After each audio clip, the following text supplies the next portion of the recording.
made short work of him. By his appearance, he was battered into a wall with a sizable dent behind him. Not long ago, the boys needed to team up just to be able to compete with this kind of enemy. But this is a testament to how strong each of them has become. Back at the Zerk's Intelligence HQ, a guy with a questionable hairdo is cursing his failures. He's probably worried that he won't get a promotion at this rate, and if he fails again, his hopes will be down the drain. Suddenly, a soldier alerts the man that a herd of horses is approaching. All of them are red-haired. The commander panics, thinking that the 8 Gates soldiers are attacking, and he can't believe the gall for them to have a frontal assault like this. The soldier tells the man to get a closer look, and the commander squints his eyes to see his own banners, and Chris is the one leading the troops back to camp. Chris kneels in front of the commander and informed him that they've broken the enemy cavalry of 200 and stolen their horses. And in addition, they destroyed an intelligence HQ in a local village. The commander is shocked that he did so much with only 100 cavalrymen. How did he manage this? Chris says that that's not important, but if he wants more achievements, he should lend him another 300 cavalrymen. In this situation, the commander has no choice but to trust Chris. Chris is now seen leading his brand new troops and finds a good place to rest. He signals his soldiers to make camp and sleep and eat as much as they want. Lin asks Chris what his next move is, but he responds saying that they're gonna do what they do best, a sneak attack. At the 8 Gates headquarters, the soldiers are perplexed on what to do. The gray-haired man notices that Chris has been a constant thorn in their side ever since the White Demon diversion. It's the same kid over and over again. Just who the hell is he? The commander says that there's no time to waste. They need to get ready to advance their forces. He entrusts the vanguard to Rinian, the knight who was chopping people up in the beginning of this war. General Ilian will take the main forces, and finally, Sir Benetos, which is the coolest looking guy the enemy army has, is in charge of the rear. Before Benetos leaves, the commander asks him to listen. There's a chance that the enemy will attack to rear, and most likely it will be the same squad that destroyed the reconnaissance HQ, and he suspects they'll use the stolen horses. Now, he may be overreacting, but they need to destroy the leader of that squad. Capture that bastard, no matter the cost. Now, in the Baron's tent, he hears word of Chris's triumphs. The Baron is shocked that Chris actually did what he set out to do. Did he underestimate him? Chris is an excellent soldier, and Wei mustn't let his emotions make him lose this subordinate. Now is not the time to think of this, however. It's time to make a move. The Baron calls to Wei and he leaves him in command, and the Baron sets off to the battlefield. He yells to assemble his personal knights, and the time has come for them to prove themselves. Lin comments that finally both sides have assembled. A clash is imminent. Chris signals his men to leave since the Baron's army is more than capable. The battle begins and soldiers are in the fray, taking lives on both sides. The Zerk forces are being pushed back and the soldiers are losing morale.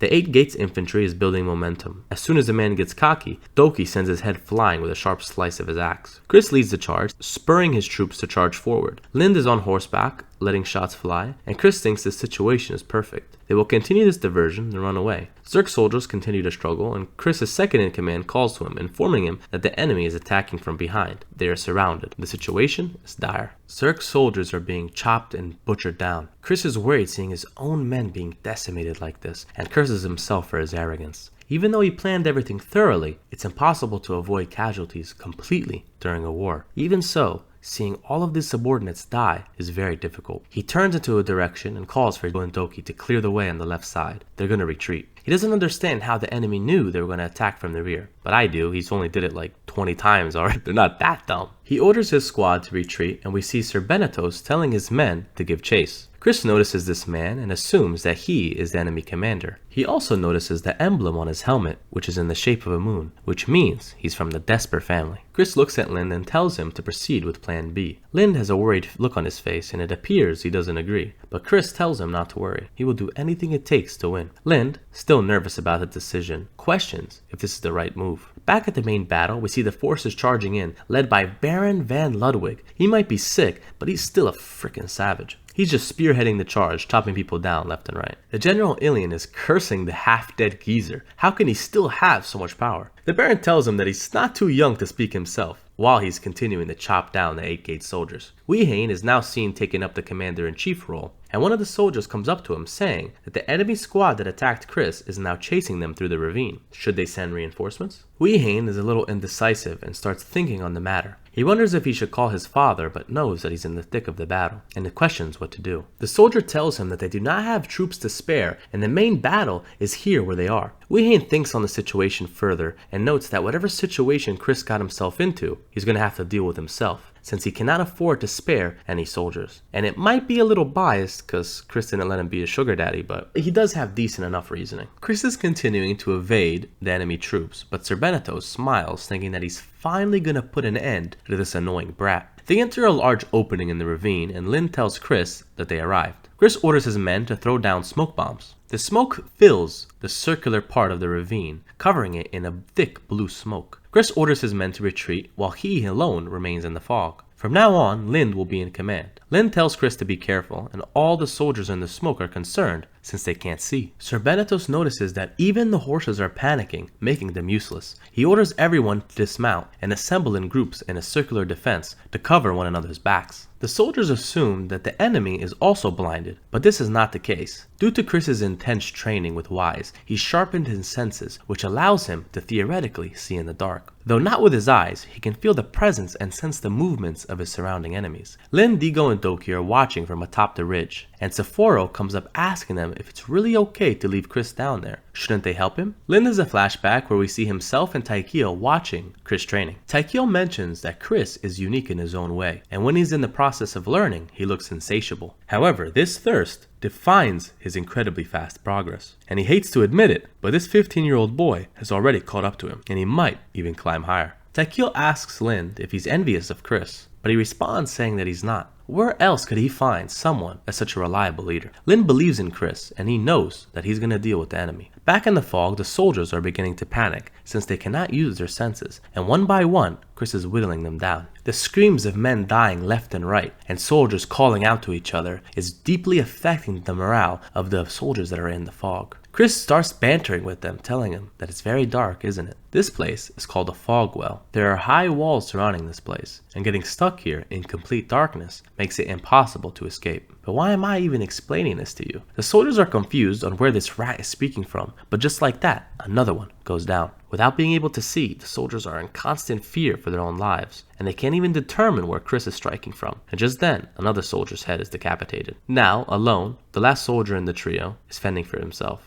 Chris thanks him, saying how he had quite a good amount of fun with them, but this is not the end. From now on, they'll experience one emotion: fear. Chris is on his horror movie phase because this is just scary as hell, for the soldiers at least. The screams of all the soldiers can be heard in the pitch darkness. The last soldier thinks to himself he needs to get out of here. He trips over his comrade's corpse and realizes that all of his friends are dead. Chris says that he is correct, and finishes off the last soldier on that side of the pit. We now see Serenatos surrounded by his men, and their morale is shaken. As Chris tries to strike at Benetos from the shadows, he retaliates and parries his strike. One of the men asks if this was the murderer, but Sir Benetos yells at him to shut up so he can focus on sensing Chris. Sir Benetos yells at him, calling him a frickin' rat, and this is the end of his petty tricks, but Chris just smiles. No, Benetos, this is only the beginning. Chris throws a dagger into the shoulder of the man flanking Benetos, and before he can get any words out of his mouth, another dagger buries itself in his skull. The fear sets in for Benetos as he realizes that Chris erases his presence while he's throwing daggers. He signals to retreat with the only other soldier remaining, and he asks him, where the hell are we supposed to go? One of the men make it out of the fog, yelling that Chris is the living devil, but is sniped as soon as he exits. Man, Lind is spawn capping these guys at this point. That's pretty messed up. Lind orders all the men to target those who try to escape. We see Benetos' head fly out of the smoke, and the soldiers brace for the next man coming out, but it's in fact Chris who emerges, almost looking bored with his achievement. He just decimated a unit of 100 soldiers in one night, almost single-handedly. Chris informs the group that there's still a few stragglers left, but to let them be since they can be used to their advantage. Chris orders his men to get their equipment, and it's time to rest after this long, drawn-out battle. Later in the day, Doki, Digo, and Lin return to the scene and see the pile of corpses Chris is responsible for, and are in awe of his skill. They're excited since they also learned how to use Wise, and maybe one day they can achieve a similar feat. 2 days later, Lind approaches Chris with a letter from the main recon unit. It says how the Baron's Knight squad has reached the enemy camp, but half of his squad died. But in return, the 8 gates have also suffered heavy losses. Some rumors begin to spread about Chris, and the enemy commander he killed was famous from the Desper family. The survivors that Chris let escape are spreading the rumors that he is the Black Fog Demon, and that's a pretty sick name. Now, back at the 8 Gates Recon HQ,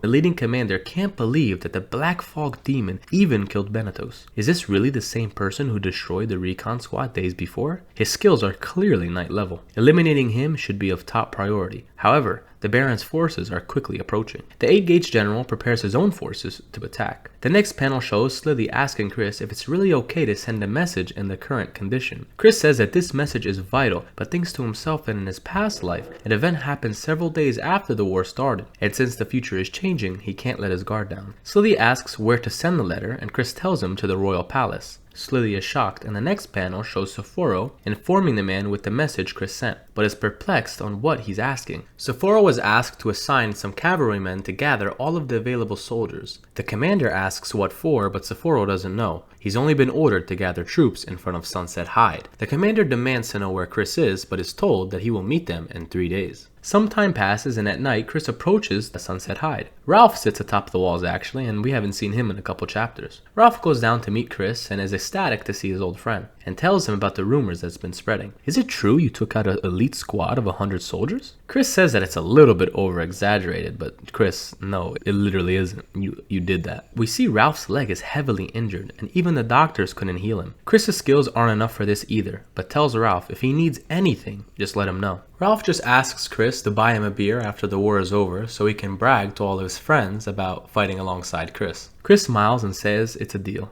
but thinks to himself since he's gotten here, most of the soldiers are injured. Chris climbs the castle walls and meets Streak at the top and has an urgent message. And he informs Streak that when he was attacking the enemy's rear, he's noticed a small battalion leaving the battlefield and advancing further ahead. Streak is shocked. Why would they come here? Chris thinks how he made all this shit up and he's really just cheating from his past life, but he does know that the enemy will come. Their strategy in his past life was to rush the king and avoid all bishop and knights. And just like that, with typical MC timing, a soldier yells that the enemy has arrived with 2,000 troops. We get a flashback to Chris in the same time as he talks to Lynn, saying how if the soldiers of Sunset Hide didn't try to fight at night and held out for another day, the outcome of the war maybe would have been different. Back to the present, Streak is perplexed on the elite soldiers that are outside his walls. Chris thinks that this timing is awful and his reinforcements haven't arrived yet and won't get here until tomorrow. Chris asks for the number of soldiers in the castle, and the total, including the injured, is 200. 200? This is basically all the soldiers that Chris brought. And with such forces, they won't even last half a day. Chris notices the banners and instruments of the army and see that it's part of the Wolf Clan, and he thinks to himself that maybe they might have a chance. The Wolf Clan troops begin banging their drums, but as soon as they do this, Chris senses a murderous intention from his right. But as soon as he looks towards the man, it disappeared. Is this just an ordinary soldier? Why is he standing there empty-handed in this emergency situation? Chris now understands the motive behind the drums and moves to intercept the traitor. And before Streak can question him, the fake Zerk pulls his swords. The drums were a signal to kill the commander. Chris disarms the man before he gets a chance, and the assassin is shocked at Chris's speed. So you were a traitor after all. The man slashes at Chris but is blocked, and Chris lets out a powerful left hook into the man's side, causing him to fly back. His cover is blown. Chris thinks this guy must be a professional because he didn't hesitate even for a moment. Chris tells his boys not to charge in recklessly. Is this person hired? Chris asks if he is a part of Night Dagger, and the man responds asking who Chris is. He responds saying that this is his territory, and thinks this response confirms that he is a hired assassin. He tells the man to follow the rules of Amnok, which immediately gets the attention of the assassin. He reacted to the rules of subordination between Night Daggers and their superiors. Chris never thought that this random phrase that he heard would ever come in handy, and they're not even trying to hide his plot armor at this point. The man surrenders and willingly is taken to prison, but before he leaves, stares intently at Chris. Streak wonders why the 8-Gate soldiers didn't attack, and Chris tells him that the drums was a signal for his assassination attempt. They must be thinking of a new strategy. Chris tells Streak to rest tonight, and Streak asks for his plan for tomorrow. Chris tells him that they will open the gates to meet them, but the enemy won't get inside. Chris goes to bed and tells Pumpkin to be a good boy while he's gone the next day. Chris reflects on the original man who got through these walls in his past life, the youngest wise user in the 8 Gates, Perth. The next day comes and Chris goes to see Streak, who hasn't left that spot since last night. Chris admires his stubbornness, but he does look worse than a dead man. Chris asks to lower the drawbridge, but Streak only asks the boy if he's insane. There is 2,000 soldiers out there. Chris tells Streak that the castle will fall anyways. Did you lose all rationality? Streak just doesn't want to let Sunset Hide fall. Chris tells him that normally he would be right, if the Baron's knights were here.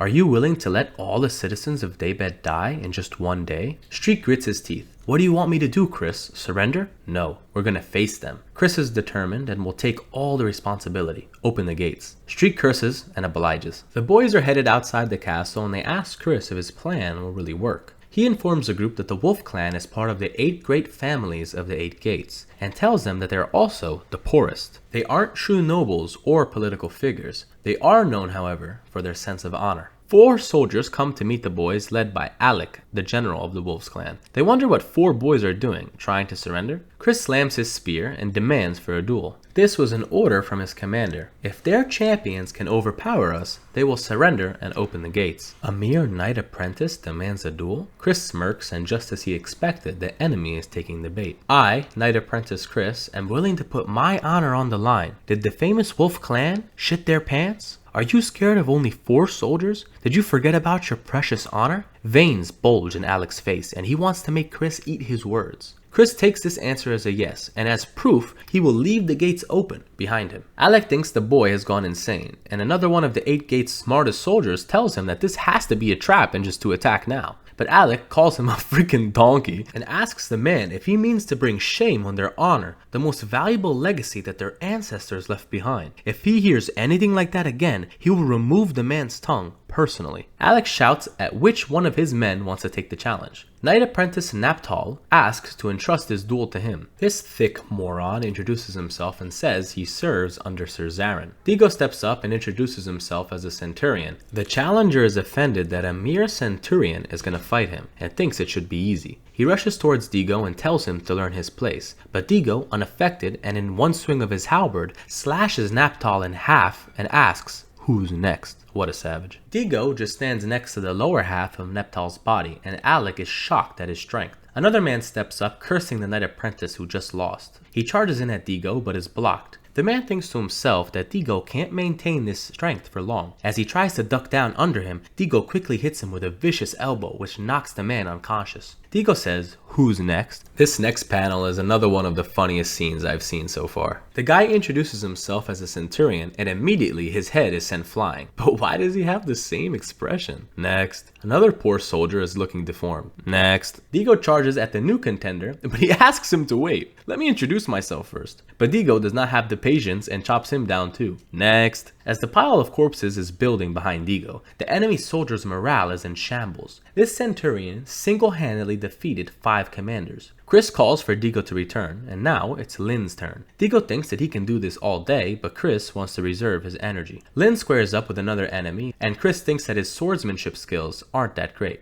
But even so, he doubts that any of his squad mates would lose to guys of this level. The enemy commander smiles, thinking how Lind looks very weak, and charges at him. He swings, but Lind blocks, almost emotionless. Another strike is blocked, and the man smiles, saying how everywhere he goes, there's always cowards like Lind. He tries to thrust at him, but Lind easily dodges below the strike and stabs the man in the neck with a quick motion, thus ending the duel. You see, Lind always looks to kill in a single strike. The Zerk soldiers are cheering for Lind, and Alex orders Pain to go next. Pain introduces himself as a knight from the Wolf's clan, and Chris notices that the enemy is sending out their stronger men. Chris calls Lind to come back and sends out Doki. Pain asks for Doki's rank, which he responds saying Centurion. Doki then quickly rushes at Pain, and the two exchange blows. Pain thinks if he can stay out of Doki's range, he can easily deal with him, but Doki is right in his face. Pain dodges down and thinks that Doki is a novice, and jumps at him with a large sword. Do you really think you can block this sword with your little axes? Doki barely manages to block the attack, but a wound opens up on his forehead. Lind and Digo show their concern for their comrade, but Doki just tells him that he's okay. Just very angry. Doki lunges back at Pain with incredible speed. The Wolf Knight is getting cocky, saying how he won't lose to someone like him. Doki throws one of his axes, but Pain blocks, but he still rushes in with only one axe in his left hand. The man questions if this idiot is really running in with only one axe. Doki drops his remaining axe down, confusing Pain, but he grabs it again, hitting him in the head with the wooden part of it and blocking his sword at the same time. He then picks off his other axe off the ground that he threw earlier and decapitates Pain with a swift motion. After this battle, he lets out a primal roar, and Lind and Digo are impressed with Doki's strategy. The smartest 8-gate soldier yells yet again, telling Alec that they need to attack the fortress now, but Alec sends a sword through his neck and is enraged.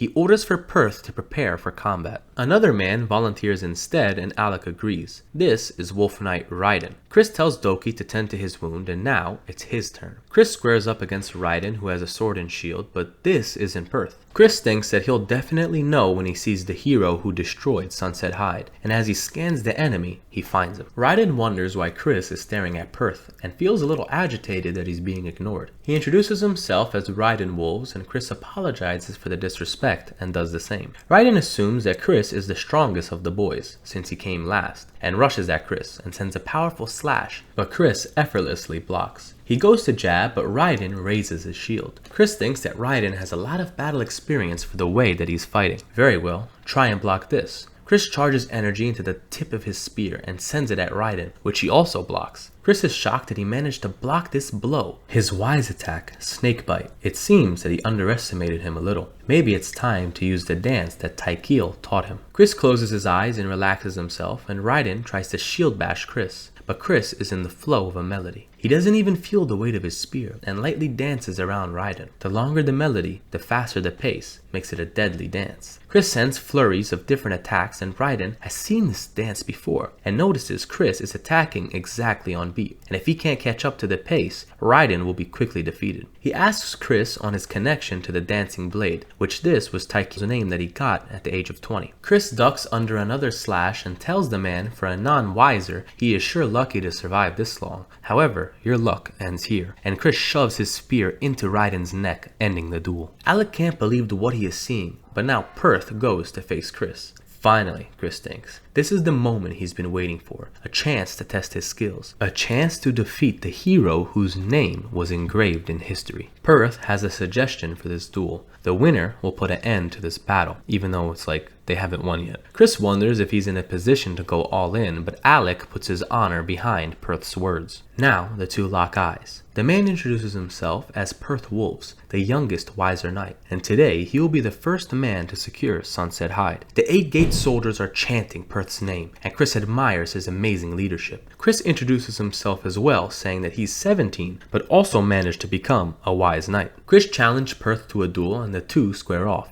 Perth starts the battle and immediately appears before Chris and lets off heavy blows towards him. Chris blocks but feels the intense weight of Perth's sword. Perth sends a heavy strike towards Chris, which leaves him wondering how strong this man really is. Chris creates some distance, but Perth coldly asks where he thinks he's going and sends a powerful stab in his direction, which sends Chris flying. The boys call for Chris, but the smoke clears. He's still standing. Perth is in awe of Chris, saying how a normal person would have died from that strike. It seems that he's a wise knight after all. We see the sword marks on Chris's bracers, and if the cut was a little bit deeper, his arm would have been severed. They are both wise knights, but Chris can feel the gap between them. Perth is at the 3rd stage of wise comprehension, has acquired the ability Double, which doubles his physical strength. They couldn't have thought of any better names for this. I mean, it's still cool, don't get me wrong. Perth sends another stab towards Chris, which he barely evades. But in the same motion, Perth sends an upward slash that gets Chris into the air. Perth hits Chris with a powerful punch in the chest, which sends shockwaves through his body, and asks the boy to show him the dance that he killed Raiden with. Chris staggers back, and even with his armor, a mere punch injured him. Lind has never seen Chris struggle so much, and Alex smiles at his ace. No knight apprentice can be compared to Perth. Chris grits his teeth and knows if he wins this battle, it won't be unharmed. He rushes back in and Perth is shocked that he recovered so fast. Chris sends many jabs in Perth's direction and Perth notices that Chris is fighting with reckless abandon, sacrificing his own defense to continue this assault. The two exchange blows and disperse. "You're braver than you look," Perth says. Chris thinks that he managed to see the trajectory of his strikes and reacted instantly, but Chris did manage to get some damage in. But wiser knights have great regeneration, so a wound of that level is insufficient. Chris needs to make a decisive strike to win, and starts using the dancing steel technique, and he lets off a barrage of strikes at Perth. But Perth has seen this ability once and easily deals with the assault.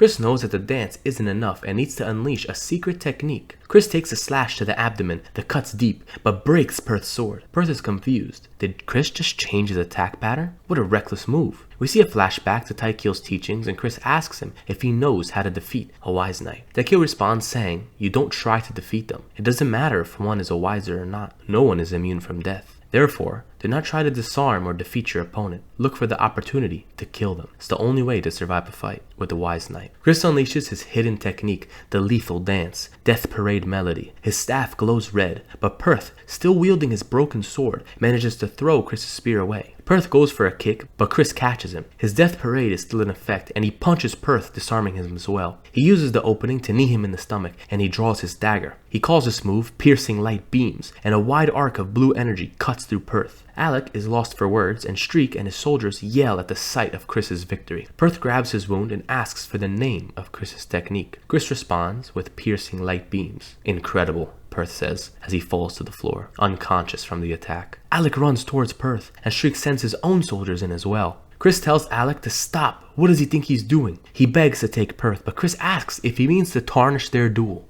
But Alec begs him and he kneels. Perth is the one to lead the next generation. He begs Chris to let him take Perth. Chris is enraged. Did this man think to put his clan's honor on the line and kneel before his enemy because of a single soldier? Is this the Wolf clan that he knows? Chris grits his teeth, but allows Alec to take Perth, and tells him not to forget what happened this day. The boys run to Chris and ask how he is. He suffered some injuries, but says it's nothing, just some scratches. Bro, you almost got sliced at the hip, but if you say so. Chris's reinforcements arrived from Zipper and Zafara, and the enemy think they are surrounded. Was this a trap after all? Chris yells at the top of his lungs and calls all of his troops to attention. Respectfully escort the Wolf clan. They have been fighting in this fierce battle, protecting their honor. Chris won't allow that honor to go to waste. Alec is shocked at this gesture and orders his troops to move out. Slithy asks Chris on what to do now. Chris's wound is worse than he thought, but all of a sudden, the seal on his foot is bursting with energy. He levels up his wise comprehension to 31, and his wounds instantly heal. Is this the consequence of deadly duels? No, this is your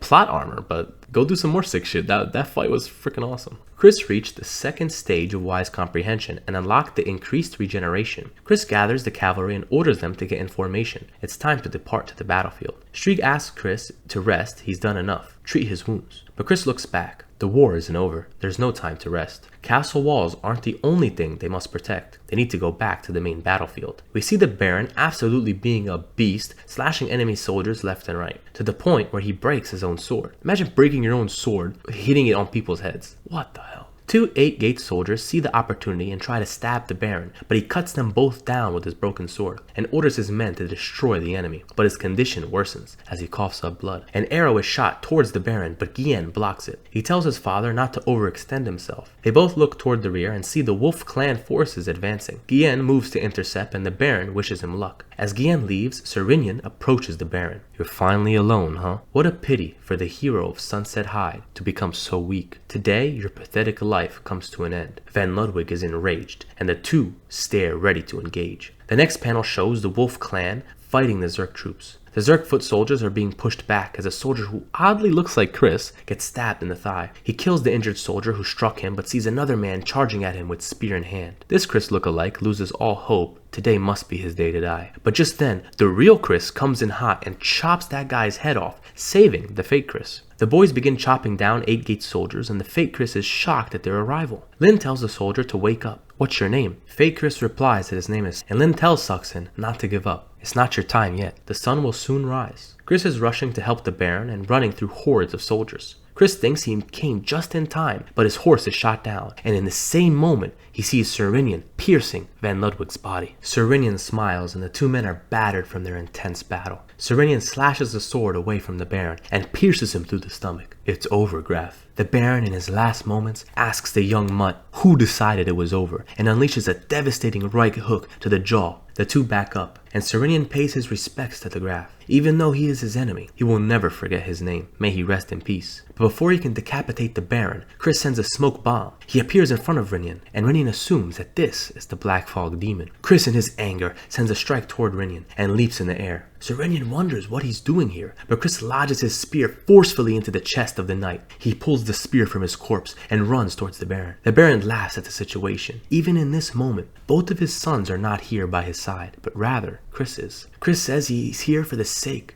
For the sake of what? For the sake of defending the walls that you have been protecting your whole life. Today, I will take up your duty. The Baron says if that's the case, he owes Chris one. Chris tells him that he can pay him back later, but now Chris is holding the Baron's lifeless body. The 8-gate soldiers are in shambles after seeing Serenian dead, and the enemy soldiers try to kill Chris for what he did to their commander. But after witnessing the Baron die in his arms, he brutally starts hacking down 8-gate soldiers. He stands atop their corpses and yells for attention for all the 8-gate soldiers. From now on, this area is under protection of Knight Apprentice Chris. For those who don't value their life, cross the line, as he swipes his spear on the ground. The foolish soldiers think they have the upper hand, since it's only one boy, and rush in at Chris. He lets off the dancing steel technique, and in an instant, kills all the incoming soldiers. A large man approaches him with a huge flail, and he says he's Pedro the Knight, and he'll avenge Serenian. Chris wraps the chains of his flail around his own arm and pulls the man towards him, and punches him in the face, with so much force that the large man is now cowering in fear. He hits him with his own flail, and says once again, for those seeking vengeance, come at me. For those seeking glory, come at me. I will crush every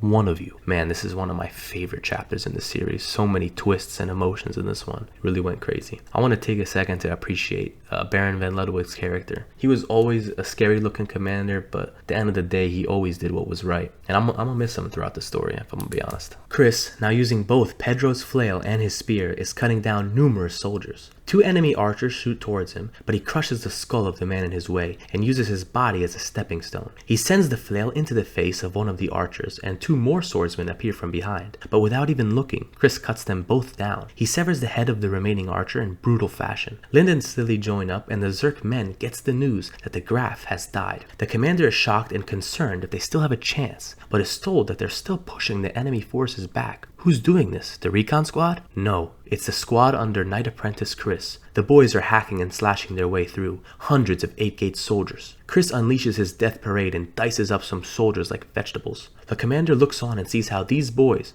are their new hope. The 8-gate troops are losing morale and look towards Sir Anshin for his orders. He grits his teeth, angered at this outcome, and orders his troops to retreat. They suffered enough today. Chris met the experience point requirement and levels up. The battle is finally over. The troops start screaming at their victory, but look at the lifeless body of Graf Van Ludwig. Gien looks towards Chris, but all of the soldiers shed a tear. Some time passes and we see the funeral of the Baron, and we see his 2 sons dressed in all black, mourning their father's passing. The civilians were prohibited from drinking alcohol for 3 days, and the soldiers all wear a black stripe across their chest as a symbol to their fallen hero. 3 days later, the Weasel Wehane took over the Graf's title as heir. The panel shifts to Wehane, slamming his chair, asking why his men haven't found Chris. He hears men boasting about Chris's accomplishments. He single-handedly killed 100 enemy soldiers, and his squad pushed back a force of 2,000. People even say he's the youngest wise knight. Wehane orders his men to find Chris's whereabouts. Wehane must make him a subordinate, no matter what. Whatever role he gives him, just having his name will boost his family's status. He can't miss this opportunity. The boys are back at the inn, telling Ellis all of their war stories. A man comes in saying he's under orders from Wehane. He needs to know where Chris is. The boys sigh.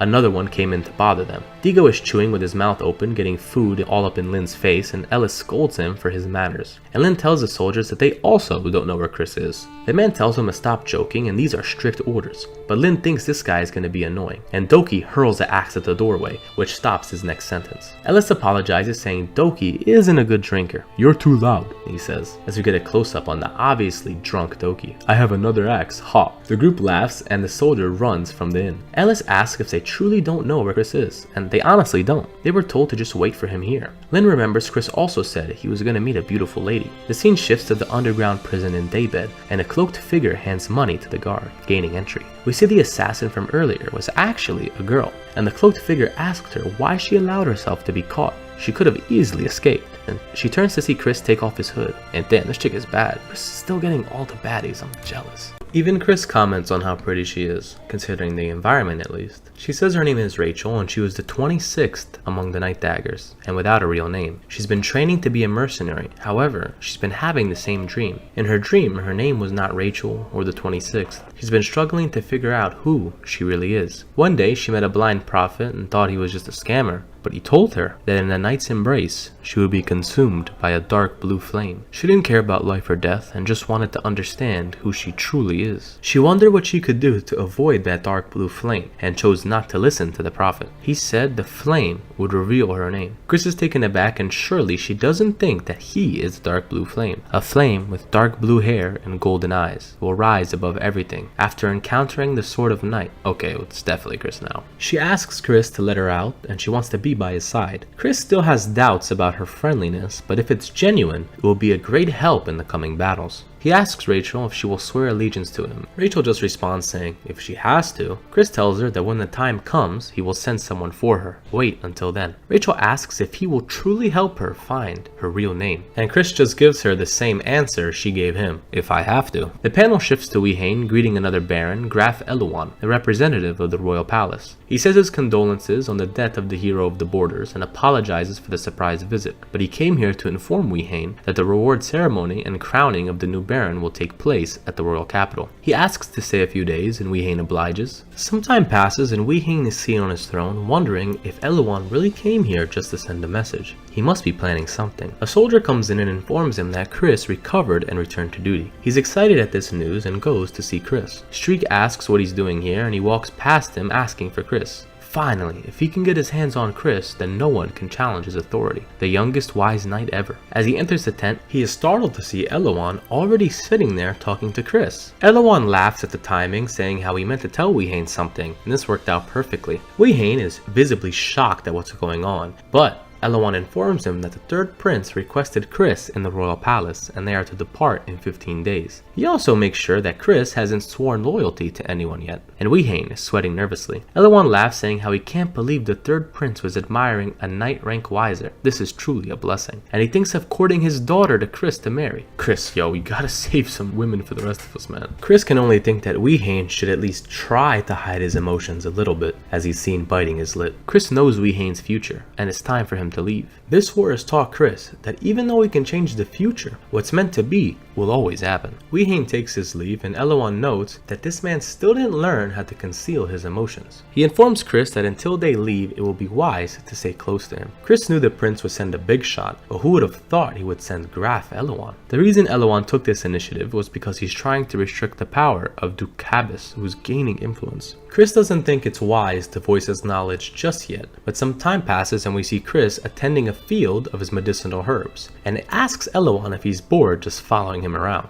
Eluan isn't bored at all, however, and is intrigued watching Chris work. He seems to be pretty good at this. Do you make your own medicine, Chris? Chris replies saying that he does, and these days he's focusing on curing the febrile disease. Eluan thinks to himself that no matter how much he looks at Chris, he can't wrap his head around the fact that this boy is responsible for holding back 2,000 soldiers. Nighttime comes and Chris pets Pumpkin, noting that he's been growing a lot lately and looks pretty tired. Chris thinks that there's only one thing left to do, and he jumps around the city with a cloak on. At the end of the last battle, he remembered that his system told him that he's met the experience requirement, and he's sure that there's some changes in his body, but he needs to check it out. He arrives at his location and takes off his hood and greets Gian, who asks him if he really plans to leave this place. Chris mockingly asks Gian if he plans to hold on to him, but Gian tells him that he has it backwards. He draws his sword and tells Chris not to faint this time. Oh, here we go, round 2. Gian is excited to see what Chris has got and unleashes his killing intent. Chris seems unfazed and Gian notes how much he has grown. You'll find a lot more than that, Chris says. Gian smiles and charges in at the cocky brat. Chris blocks Gien's strike, which surprises the man, and Chris notices the speed and power and thinks Gian is a 3rd level wise knight. But Chris just felt it, the second change in his body. Something is happening. He's now able to see Gien's moves as he blocks another strike. Gian doesn't know if Chris is lucky or not for blocking 2 of his strikes back to back. He dashes into Chris again and the two send slashes at each other. Gian smiles since it wasn't luck after all. Chris has gotten much better. Chris, on the other hand, is just happy that he can keep up. Chris thinks that he can predict when Gian will attack, but if he keeps blocking like this, he's gonna fall first. He's fighting Gian, so he needs to go all out, and charges back at him. Gian dodges and creates some distance, noting on Chris's weird tricks. Chris launches from the ground, disappearing in an instant, and Gian dodges, but Chris flies right through the rock, separating them. Gian seems to be on the defensive, and Chris hints back to the hunt from the first chapters. He points his spear against the face of the man, but Gian just smiles and grabs Chris's spear, leaving him shocked. A red electricity envelops Gian, asking Chris if he's underestimating him. You see, Gian isn't a 3rd level,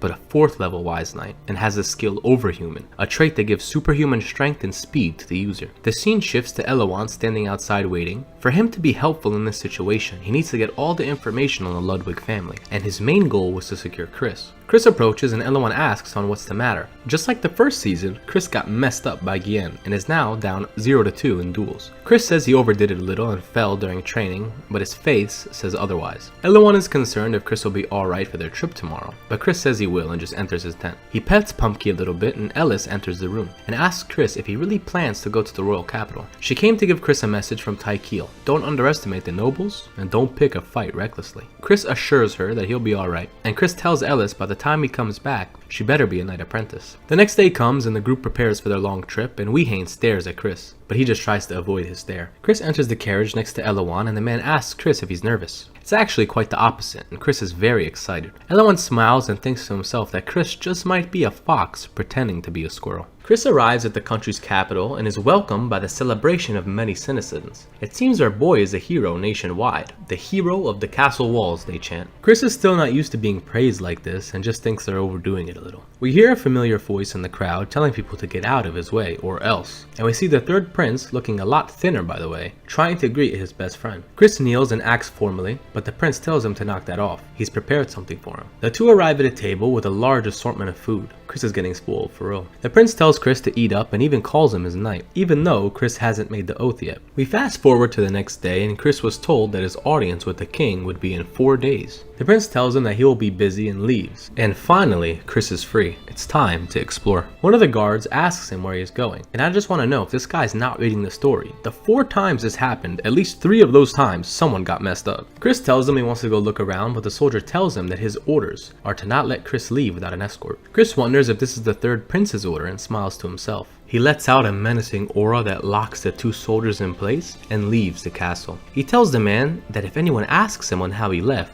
just tell them he left by force. Chris thinks that the members of the royal family are anxious about him and don't want him to get close to other nobles. Chris is wanted by both sides, and if he can play his cards right, he can stand to gain a lot. Chris explores and marvels at the capital shops, and buys a little bit of everything from a herb shop. The man says it's interesting that Chris isn't poor, and that's a weird way to greet his customers, I guess. The man thanks Chris for the payment, and Chris asks the man if he heard of a tradeswoman named Yavarin. The man thinks, but can't recall, but then remembers someone with a similar name is selling south toward the outer gates. Chris ventures in this direction and finds a short girl selling some mysterious candles. There's a large crowd all around, intrigued on these items. A thug approaches the girl and asks her what the use of these candles are in a city that's lit by magic. He wants to buy them for 1 copper coin, but Yavarin doesn't relent. She only accepts gold coins. Chris is also in the crowd and asks the man next to him about the situation. The guy tells him that some thugs are trying to steal the child's goods. Chris asks the old man if he plans to sit here and watch, but this guy has no choice. Those thugs are subordinates of Yup. Chris has no idea who this is, but it seems that he has quite a powerful influence to get this kind of reaction out of the citizens. Chris thinks that he's going to need to investigate further, and recalls in his past life there was a very powerful trade organization, the White Flag, which was also an independent military force. Chris wonders how the future of the White Flag will solve the current conflict. Yavarin is the future leader of this group, although she is a child at the moment. The thug gets in her face and tells her to be grateful that he'll even pay for these items. She pulls out a knife and tells the man not to come any closer, which angers the thug. He pulls his sword and justifies his own actions, saying how she was aggressive first. Chris thinks that 3 men against 1 girl is not an ideal situation. He is sure that the future Yavarin wouldn't die here, but the future has changed due to Chris's actions, and he can't gamble with her life, so he cannot just ignore this situation. As he walks forward towards the group, Chris asks the men if they really plan on ganging up on a little girl. The thugs turn back to get into Chris's face, asking the boy what he plans to do about it. Do you plan to kill her? Chris asks. The thug responds saying that he's a thoughtful person, so he would only rough her up a bit. Chris isn't pleased. The thug swings his sword on Chris, but this is light work for our boy. He grabs his wrist and forces the man to yield, and knocks him out with a chop to the neck.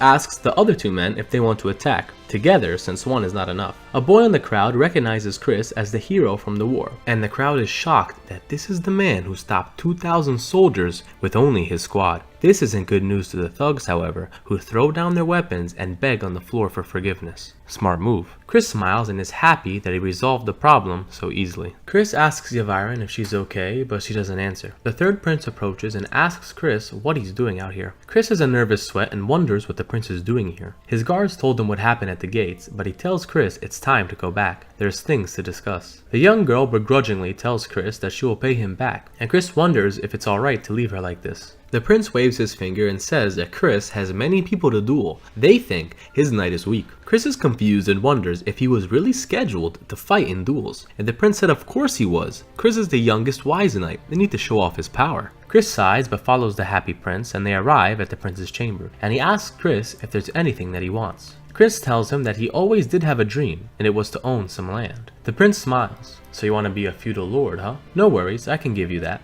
The largest and most fertile fields in my possession. Chris isn't so greedy, however. He just wants a small piece of land. It reminds the prince on his promise to deliver him the first fortress of the 8 gates. But before he does this, he wants to get a chance to show his ability to solve some of the kingdom's troubles. The prince tells him just to get it out already. Chris wants the land of Proudmond. Proudmond? That place is utterly abandoned. The feudal lord of that province joined a cult and abducted his own citizens and held an unknown ritual. Monsters often roam those lands and it's tainted with the smell of blood. The prince is confused but gathers himself. Wait, Chris, if you want land, then that means you're gonna be a noble. You said you're gonna be my knight. Chris continues that he heard from Eloan that there are 2 major powers fighting in the royal palace. Proudmond will be an excuse for Chris to serve as a part of the royal faction, and if the prince will allow it, Chris wants to be a small part of his battle. Eric is shocked at this and doesn't really understand, but pretends to follow along. A servant rushes into the room, telling the two that the Grand Duke has arrived.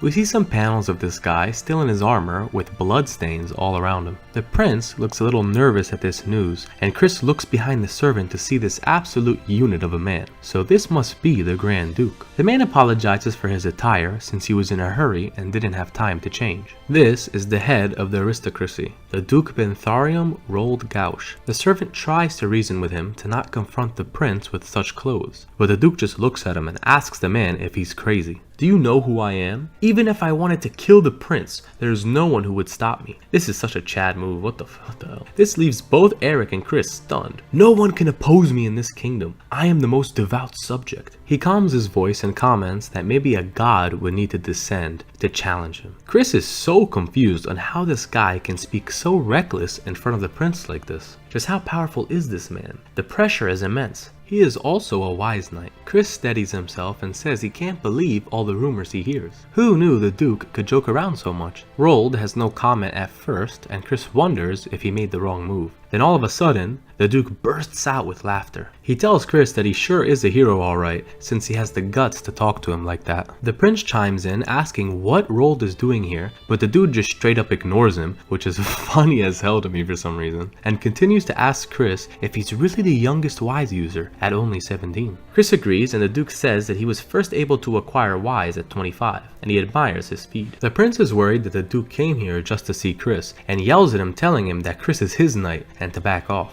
The Duke just continues to ignore the prince and asks Chris what he was promised. Gold, women, honor. Chris can't believe he's talking so frankly in front of a member of the royal house, but Rold continues. I will give you even more than that. Join me. The prince continues his protest, but to no avail. Chris can't muster an answer, but Rold questions if it's really that hard to answer. It seems pretty simple to him. Chris thinks that this man does not care about following others. His appearance and power brings others like him around. It's just as Chris expected. This man is a monarch. The prince tries to get Chris back on his side and tells him if it's Proudmond that he wants, he will convince his father to make it his. Now the scene arrives at the Cercado Palace, and Chris is walking towards the king. He kneels and the king begins saying that this is Chris, the man who blocked the eastern wall. Raise your head. Chris is confused because he can't feel the spirit in the king's voice. He notices his blurry eyes and droopy wrinkles. He can tell that the king is sick and tired from just a glance. Is this really the king who led Cercado for generations? This must be the reason the Duke's power continues to grow day by day. The person on his other side must be the actual leader of the royal faction, the first prince, Decilio. King says that Chris looks too young to be a hero, and questions if he can even lift a spear.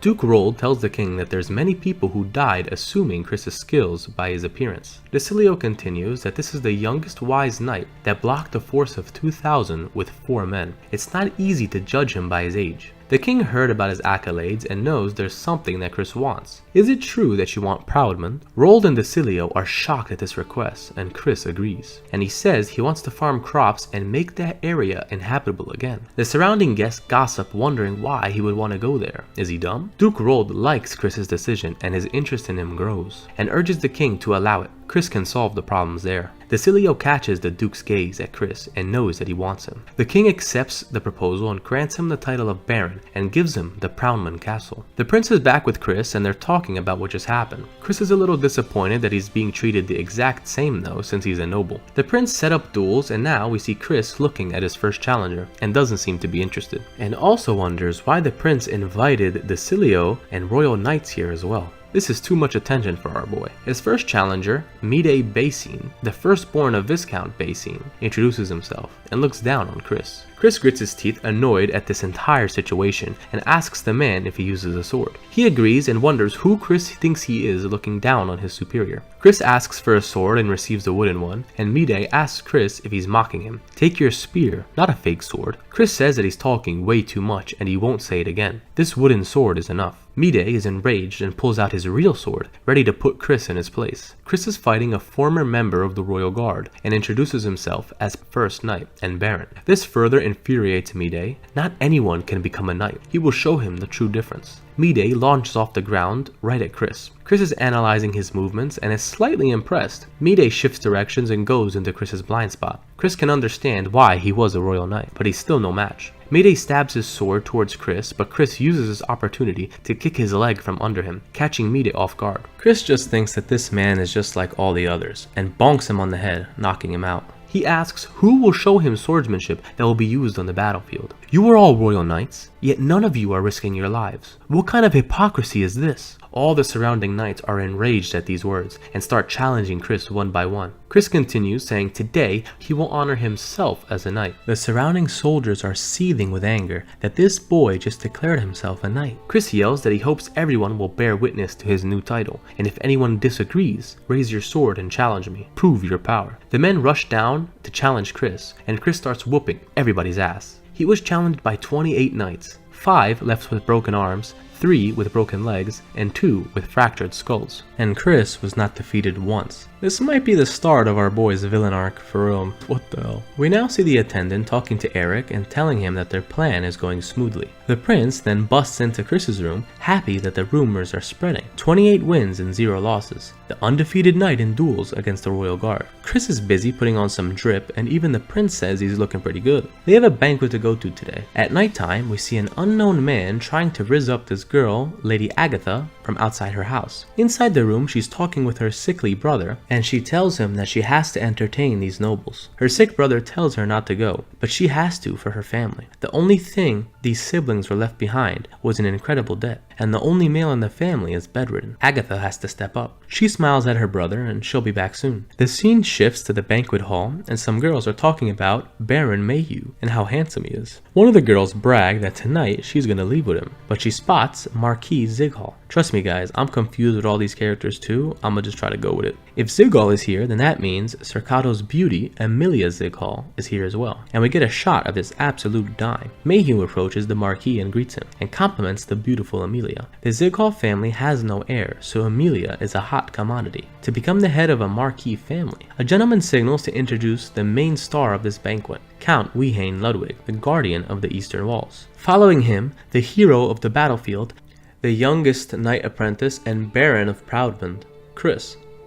Wehane is completely enraged that Chris just stole his thunder, and tells Chris it seems that he's quite successful now. But Wehane can't believe that even with Chris's big brain, he still wanted a place like Proudman. Chris can only think that these people do not know the true value of the area that he selected, but he will show them in due time. Wehane, with the creepiest face I've seen all day, offers some advice, but Eloan comes right in time to stop the conversation, wondering if Chris is the same person since they got here. The Marquis Zighal comes to shake Chris's hand, and completely passes up Wehane. It's crazy. This further pisses him off. Chris exchanges pleasantries with the Marquis and asks to take a look around. This is his first banquet after all. Chris is browsing, and just like that, a baddie comes up to him named Margaret and greets the battlefield hero. She starts touching him up, and everyone here knows about the new Baron. As she's trying to get Chris to smash, he overhears a drunk man scolding the Lady Agatha from before. Her family, the Yelnovans, only survive on handouts. He's waited a long time, so don't push him any further. I assume he wants to do the deed. But Agatha seems very uncomfortable. Chris asks the baddie next to him on who that is, and she says that he's the Baron Holdman, a loan shark. Getting close to him won't be a good idea. He was divorced 3 times, and rumor has it he beats his last wife. Mayhew approaches and greets Chris and asks if he's enjoying the banquet, and tells him that he needs a partner to dance with. Chris didn't think about that, and Margaret just stands there smiling. Now, Amelia approaches and says that she too was curious about who to dance with. Yo, Chris, you better chill, man. What do you want me to frickin' end myself right now? God damn, man. She introduces herself, and Chris tells her that it's quite an honor to meet the beauty of Cercato. Margaret is pissed off that Amelia just came here to steal her man, and Mayhew can't believe that Amelia said hello to Chris first. Margaret is seething and asks Chris to go outside, but we hear another scream from Agatha, which gets Chris's attention. He excuses himself from the 2 girls, and the drunk Baron is still forcing himself upon her, but she tries to calm him down. He says if she sleeps with him tonight, he will clear all of her family's debt. Think about your sick brother, Agatha. Man, this guy is disgusting. The man starts groping her, which enrages Chris, but Agatha grabs a bottle. Do you think I'm that easy? And whacks the man on the head, knocking him out. But I don't know if that was a good idea for her family debt. Chris is in awe of her actions. Who is this? Agatha yells at the man for touching her in such perverted ways, and Chris admires her bravery. The drunk man gets up cursing the woman, and Chris approaches him from behind with a wave of killing intent, telling the Baron that that's enough. If he continues this farce, he will be held accountable. Make your next decision carefully, Baron Holdman. Holdman can't muster any words, and Agatha apologizes to the new Baron of Proudman for making a fuss at his banquet. He says it's fine, admiring her amazing bottle strike, and asks the girl if he can have a dance with her. Chris is the Riz Lord, I swear to God. Chris and Agatha begin to dance, and Chris thinks she's quite good, and asks her if she's the only heir to the Yelnovan family. She tells Chris about her bedridden brother, who was supposed to be a great knight, but his condition is holding him back. Chris smiles as he thinks he's finally meeting him, Royce Yelnovan. The next day comes and we see Chris next to a horse as the prince runs up to him asking where he's going. To Agatha's house? Chris thinks that the prince is just bored and wants to come for some entertainment. Chris offers to take him along, which Eric agrees, and the attendant wonders if he should get the carriage. But 2 horses are fine. He is accompanied by the strongest knight after all. The 2 are riding and the prince wonders why Chris likes her. She's not even that cute. Chris says that beauty is not everything, and in his eyes, she is more than enough. The prince wonders if he knows the right way, but Chris always knows where he's going. The prince laughs that Chris is quite aggressive in getting women. Agatha, however, is not having a good time because the Baron brought his boys to deal with her for what happened at the banquet. He demands the girl to pay all of her debt now, and she argues that he knows their situation and they don't have the money. If she doesn't have the money, she'll have to pay with her body. He signals his men to grab her, but her brother Royce comes outside, telling the men not to lay a single finger on her. But he begins coughing and falls to his knees. The Baron orders the men to grab Royce as well, but Agatha stands defending her brother. The Baron is moved but wonders where she found the courage to act like this. She should be thankful of how he has treated her so far, but now it's time to collect. Chris comes in the picture and asks the man how much Agatha owes. The Baron is confused on why Chris is here, but obviously he's here to see his girl. The first henchman approaches Chris asking what he's doing, interrupting business, and the Baron is actually a smart guy and tells his man that he can't handle Chris and to back off. He asks Chris if he really means to pay her debt, and as a matter of fact, he will. Chris will pay the debt of the family, and the Baron is enraged at this. But no matter, the debt totals 10 platinum eagles or 1,000 gold coins. Can you afford that, boy? Chris says that he'll write him a check, but the Baron wonders if he can trust his words. But his best friend, the prince, pops out behind him saying that he can trust him, which completely takes the Baron off guard. Eric says if he doesn't trust Chris, then he can pay him himself, and the Baron is forced to yield and the situation seems resolved. Chris says it's good to see Agatha again, and she's confused on why Chris keeps helping her. Riz Lord Chris says he can't leave a beautiful girl like her in danger. And by the way, even though you are gorgeous when you cry, you're even more beautiful when you smile. So please, stop crying. Yeah, I'm about to take some notes. Royce isn't so trusting and grabs his sword to confront Chris. Chris introduces himself as the Baron of Proudman, and he tells Royce of his situation, which startles the sick man. Of course he knows Royce. Royce is Lewis. If he didn't have a lung disease, then Chris would have never met him. Royce changed his name to Lewis out of shame for being in a family that was so in debt. We saw Royce all the way back in chapter 1. This was one of Chris's longtime friends who even joined him on his mercenary mission. Chris hands the man a bag and tells him to take it. It's some medicine called fish smell. Royce is perplexed on why Chris is giving him something so precious, and Chris tells Royce that he's about to go to the forsaken land of Proudmond, but he's gonna try to change the land so people can live there. It won't be easy, and I need people to support me. Will you join me, Royce? Chris even offers to look after his sister as well. He promises Royce a life with no regrets, but in return, he asks for his sword. Will Royce use it for the Baron of Proudmond? Royce is moved by these words and kneels in front of Chris, swearing his loyalty until his dying breath. Chris smiles. Everything is going according to plan. He is no longer a private, a squire, or a hero. Chris is now a baron. The scene shifts to Yvairon, and Chris asks her to join him as well. He's going to a new land and needs people with talent to join him, and he wants her to trade there. Chris originally planned to only get acquainted, but no longer. Will he sit on the sidelines? He will amass all the power he can. He won't lose such a talented girl. Yvairon says she seeks fair trade. She values the word of a covenant over 100 gold coins. Chris needs someone who can trade and abide by those mottos. Those are the only 2 rules of the white flag.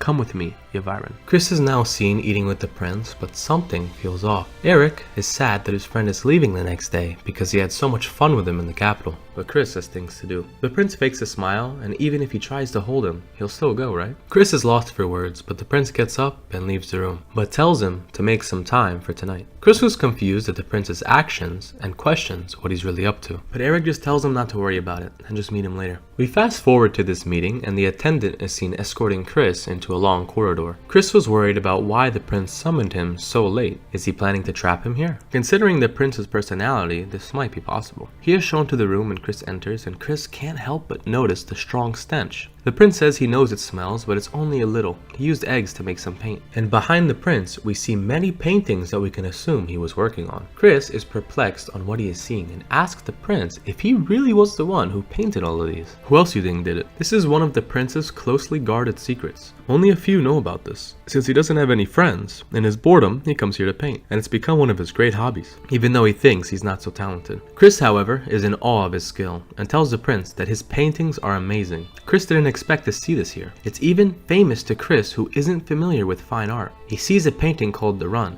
by an artist Emil in his past life. To Chris's knowledge, the prince disappeared a few years from now and is never found, and it's said that he died. But what if that isn't true? What if he hid his identity and lived as an artist? If Chris's guess is right, then this little prince is the renowned artist Emil. The prince wonders if his paintings are okay, but Chris seems to be staring intently and can't hold back his amazement. These are all so great, almost perfect. The prince can't believe those words, but Chris tells him that he can prove it. Aren't you curious what price your paintings can reach? This excites the prince, and he tells Chris that he'll leave that to him. But don't you dare lie to me about the amount you get. The prince reaches into some cabinets to give something to Chris, and he throws him something wrapped up. That is Bluefish, a magic weapon. It has a power of enchantment. How can Chris call himself a knight without a proper weapon? Chris bows and is grateful for his gift, and the prince tells Chris to take great care of that weapon and himself. Some time passes, and Chris takes Agatha, Royce, and Yvairon to the carriage, and Royce offers to sit shotgun, but Chris tells him to just get in the back and rest. After 2 months of a long journey, the group arrives to the barren-looking landscape, and right on cue, a group of goblins attacks. Chris orders Royce to take care of the girls as he confronts these beasts. He needs to try out his new spear. Every swing is tearing multiple goblins apart, and Chris marvels at the power of his new weapon as he excitedly slices the remaining goblins. One goblin gets by him, but before he can get to it, an arrow is lodged in the side of its head. It looks like the boys have been waiting here for Chris this whole time. And what a sick shot of the group getting back together again after such a long time. The boys are curious on Chris's new last name, Proudmond. Chris has been promoted to Baron, and they're happy for their boy and can't believe that he's actually a noble, and also ask Chris about the people that he came with. Royce and Agatha introduce themselves, and Doki and Yvairon give each other a one-word introduction. Chris tells the group that it's time to get moving. They make camp, and Chris prepares some food, and Chris asks Lynn to fill him in on the situation. There's about 1,000 goblins roaming this land, and that's about the amount that Chris expected. Chris asked the boys to clear the monsters in Proudmond. Lynn thought that this would be an easy task, but quickly changed his mind after seeing the goblin base. All the goblins ran away upon seeing the 3 boys. They must have an intelligent leader. Chris ponders on who this could be, but hears a familiar sound from outside. It's Pumpky. Chris rushes outside to see his boy, and it's been a while since the two were with each other. Pumpky is freaking huge now and tackles Chris, and he pets him and asks his boy if he wants to go on a walk after so long. Pumpkin gets down to signal Chris to get on his back, and Chris gets on, but Pumpkin starts taking off, a little too fast for our boy. They arrive at the abandoned castle of Proudmond, and Chris recalls that the previous lord conducted experiments in this castle. Chris thinks that the sudden disappearance of goblins can mean two things. They either flew away or went into the ground. Chris finds a passageway down to the basement, and Chris gets the boys to start killing the goblins hiding in these holes. They clear their way and enter one of the passages that lead into a large room. Chris orders to block the exit and doesn't seem interested in following the goblins. They could have gone anywhere. Chris asks Lynn on the status of the migrants he plans to bring, but Lynn's having a hard time since this isn't exactly an ideal living spot, and the land isn't good to farm on either. Chris thinks that that's fine, and he has bigger plans for Proudmond than just farming. A few days later, the migrants start arriving at the castle and shake Lynn's hand and thank the boys for clearing all the monsters. The old citizens will try their best to turn this place back into usable farmland. Lynn thinks he knows why Chris sent him and the boys first, but Chris interrupts him and tells the migrants that they need to set up some temporary lodging, and he asks if anyone in the crowd has experience in carpentry. Several men raise their hands, and one man approaches Chris and lists his skills. He asks the man to make a large wooden house. Then he asks the group if there's any miners among them. A few more men raise their hands as well, and Chris likes the situation. He has about 20 useful people, and this will help speed things up. Some time passes, and Chris and the boys are traveling up the mountain, and Lynn comments that if they plan to come this way often, they should probably build a road. Digo asks Chris if they need to call him Baron now, but Chris really never cared about such things. Digo asks him why he brought them to the Blade Mountain, and Chris tells the boys it's time to mine some gray gold. Gold? Does this mountain really have gold? Chris thinks that in his past life, this land was occupied by the 8 gates, but his victories in war helped change that. They arrive at the location, and Chris tells the group to be on guard for goblins. He examines all the gray crystals that he sees around. Chris takes a piece and tells Lynn to eat it. Eat it? Digo takes a bite and says it tastes almost like salt. Well, Digo, you would be right. This is a rock salt mine. About 1 month passes, and later in daybed, we see Murdoch talking to Jack, the medicinal plant merchant, and one of his men asks him if there's any news on Lord Chris. But how is he supposed to know anything? And he shuts the door abruptly. He thinks to himself that Chris went to his new land and eliminated all the monsters and took immigrants, but didn't take him. Is it because he's a thug? Is he not worth keeping around? He curses Chris, and maybe it's better that he didn't go to that shitty land. It's not like he wanted to anyways. One of his men tell him that he has a visitor, and Murdoch wonders on who it is. And one boy says that he was sent by Baron Chris. The boy tells him that Chris has invited Murdoch to join him in his new land, which startles Murdoch. He doesn't know what to make of this, but the boy tells him that he's leaving in 3 days. If he wants to come, meet them by the front gate. Also, Chris told the boy to leave a message. Don't lower yourself too much and do what you want. We shift back to Proudmond, and we see goblins hiding in the bushes. An arrow flies into the arm of one, and Lind and Chris are seen hunting them down. Lind spots the hobgoblin and assumes that it's their leader, but they let him go. Lind wonders if this is a good idea, but Chris tells him that it is because he's an intelligent creature and is unlikely to attack them again. Lind worries about this as well, since they'll probably just attack somewhere else. But this is also a part of Chris's plan. Chris sighs. If being a noble would be this troublesome, he wouldn't have asked for this. Digo and Doki are seen helping the villagers lifting logs that normally 4 people need to lift. They almost finished the first wooden house, and Chris is happy with its progress. Also, the castle wall is being repaired. Chris sees something else going on, and the woodworker didn't get the chance to ask him something, and he wonders what Chris's position is. He's young, so maybe like a manager? Chris thinks that he used up all of his herbs and he needs to venture back into the mountains. But just as he thinks this, it seems he doesn't need to do so, as he sees Murdoch and his crew arrive.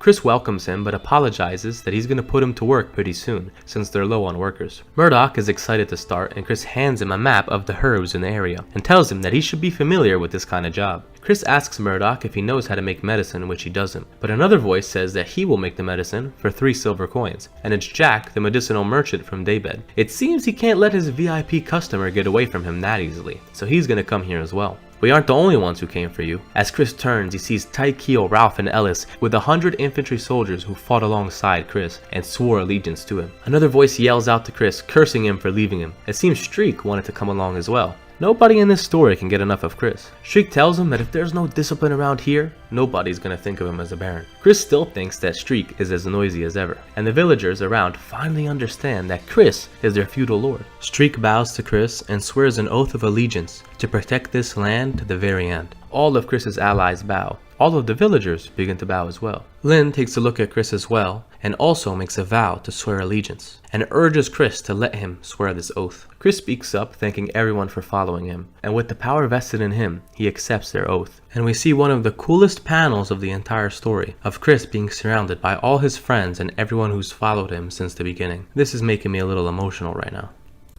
Inside the castle, all of our favorite characters are awaiting their new orders from Chris, because he's going to start assigning some jobs. Streak is going to be in charge of the barracks and troop management. Yviron will lead the trade negotiations in nearby territories. Royce and Ellis will be Chris's new knight apprentices and will take turns patrolling the land. The 3 OGs will help Baxter in rebuilding the castle until they're needed for combat. That is all for everyone. Streak stays in the room and talks to Chris on the situation. It's going to be hard to defend the castle if they send troops to the salt mine. They're going to be lightly defended. Chris is thinking of using the salt mine later on, however, since even if they do want to, they're going to need permission from the Empire, and on top of that, they're going to be charged a hefty tax. Streak continues to list the problems with handling troops, and Chris only understands one thing. He needs money. He tells Streak to send invitations to the lords close to his territory.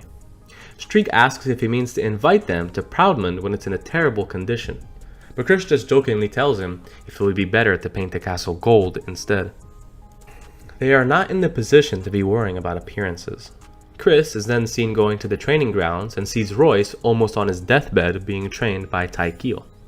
Chris tells the man that he's looking more dead than when he was sick, and Royce looks towards Chris hoping for a rescue, and Chris notes that the medicine is very effective, and it should be okay for Royce to train hard. No time for rest, however, as Taikil yells at the boy to continue running. Taikil isn't too fond of Royce, but he'll do this training as a favor to Chris. But Chris just tells the man that in time he will see Royce's true potential. Taikil wonders what the busy lord is doing just talking to him, and Chris came here not as the lord, but as Taikil's student. He's feeling stuck with his current abilities, and Chris can't afford to get lazy now. He needs to get stronger more than ever. He asks Taikil to teach him all the experience that he's built up, and Taikil smiles. He thought Chris would become arrogant after becoming a noble, but it seems he doesn't need to worry. From now on, they will spar once a day. Chris says it will be an honor, but Taikil is much more grateful. A few days pass and a carriage arrives to the castle. Baron Van Saknad arrives. He seems to be a little jealous of this so-called hero of the battlefield, and wants to find out what kind of player Chris truly is. The scene shifts to the men sitting around a table with all the barons that Chris invited. He introduces himself and apologizes for the poor state of his castle. Chris sets some pretty basic food on the table and said, due to the condition of Proudman at the moment, he thinks they should eat the same as the residents of the territory. Baron Vengtes's son wonders if Chris expects him to eat this garbage. But Guillen is also in attendance and says the food is actually quite good. Chris knew Wehane wouldn't accept his invitation, but to think Guillen would come was a surprise to him.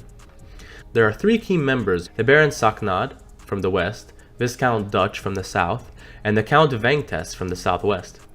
These are the 3 territories that border Proudmond, and by them accepting this invitation, it means they expect something out of Chris. Baron Saknad is the richest and closest one to Proudmond. Chris wonders what his true goal is, but feels an intense energy from that Baron's knight, who's staring a little too intently at our boy. Chris thinks that he might be the strongest fighter in their province, so bringing him along means a peaceful agreement might be out of the cards. The most important person to Chris, however, is the Viscount Dutch. And Chris asks him if he's been suffering from goblin attacks. It seems he's been having a hard time. The Viscount thinks that Chris is mocking him, but instead Chris offers to help him with the situation. He asks for 30 gold coins a month for his help. The Viscount thinks that's a pretty hefty sum, but Chris sweetens the deal and includes that he will also handle the thieves that appear every year from the west as well. This shocks the Viscount that he was even aware of this fact. Chris says that as a gesture of goodwill, he will even take the payment after he's completed the task. Guillen smiles, thinking that Chris is a few steps ahead of these local lords. The scene shifts to the fat lord leaving, thinking that Chris was nothing special, and wonders why his father even sent him here. His knight, who seems to be a pretty smart guy, comments that this place has very hardworking citizens, and the foundation might even be complete before the summer. But this fat lord says no matter what they do, it's still a dead land.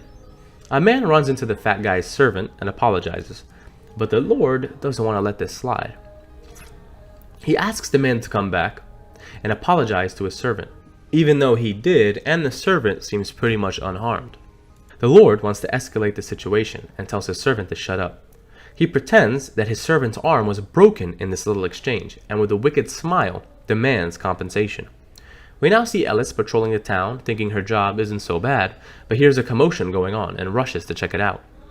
We now see the fat lord ordered his knight to kill the man who just bumped into his servants. Oh, he's about to get messed up for real. The scene shifts and we see Chris conversing with Guillen, asking him why he really came.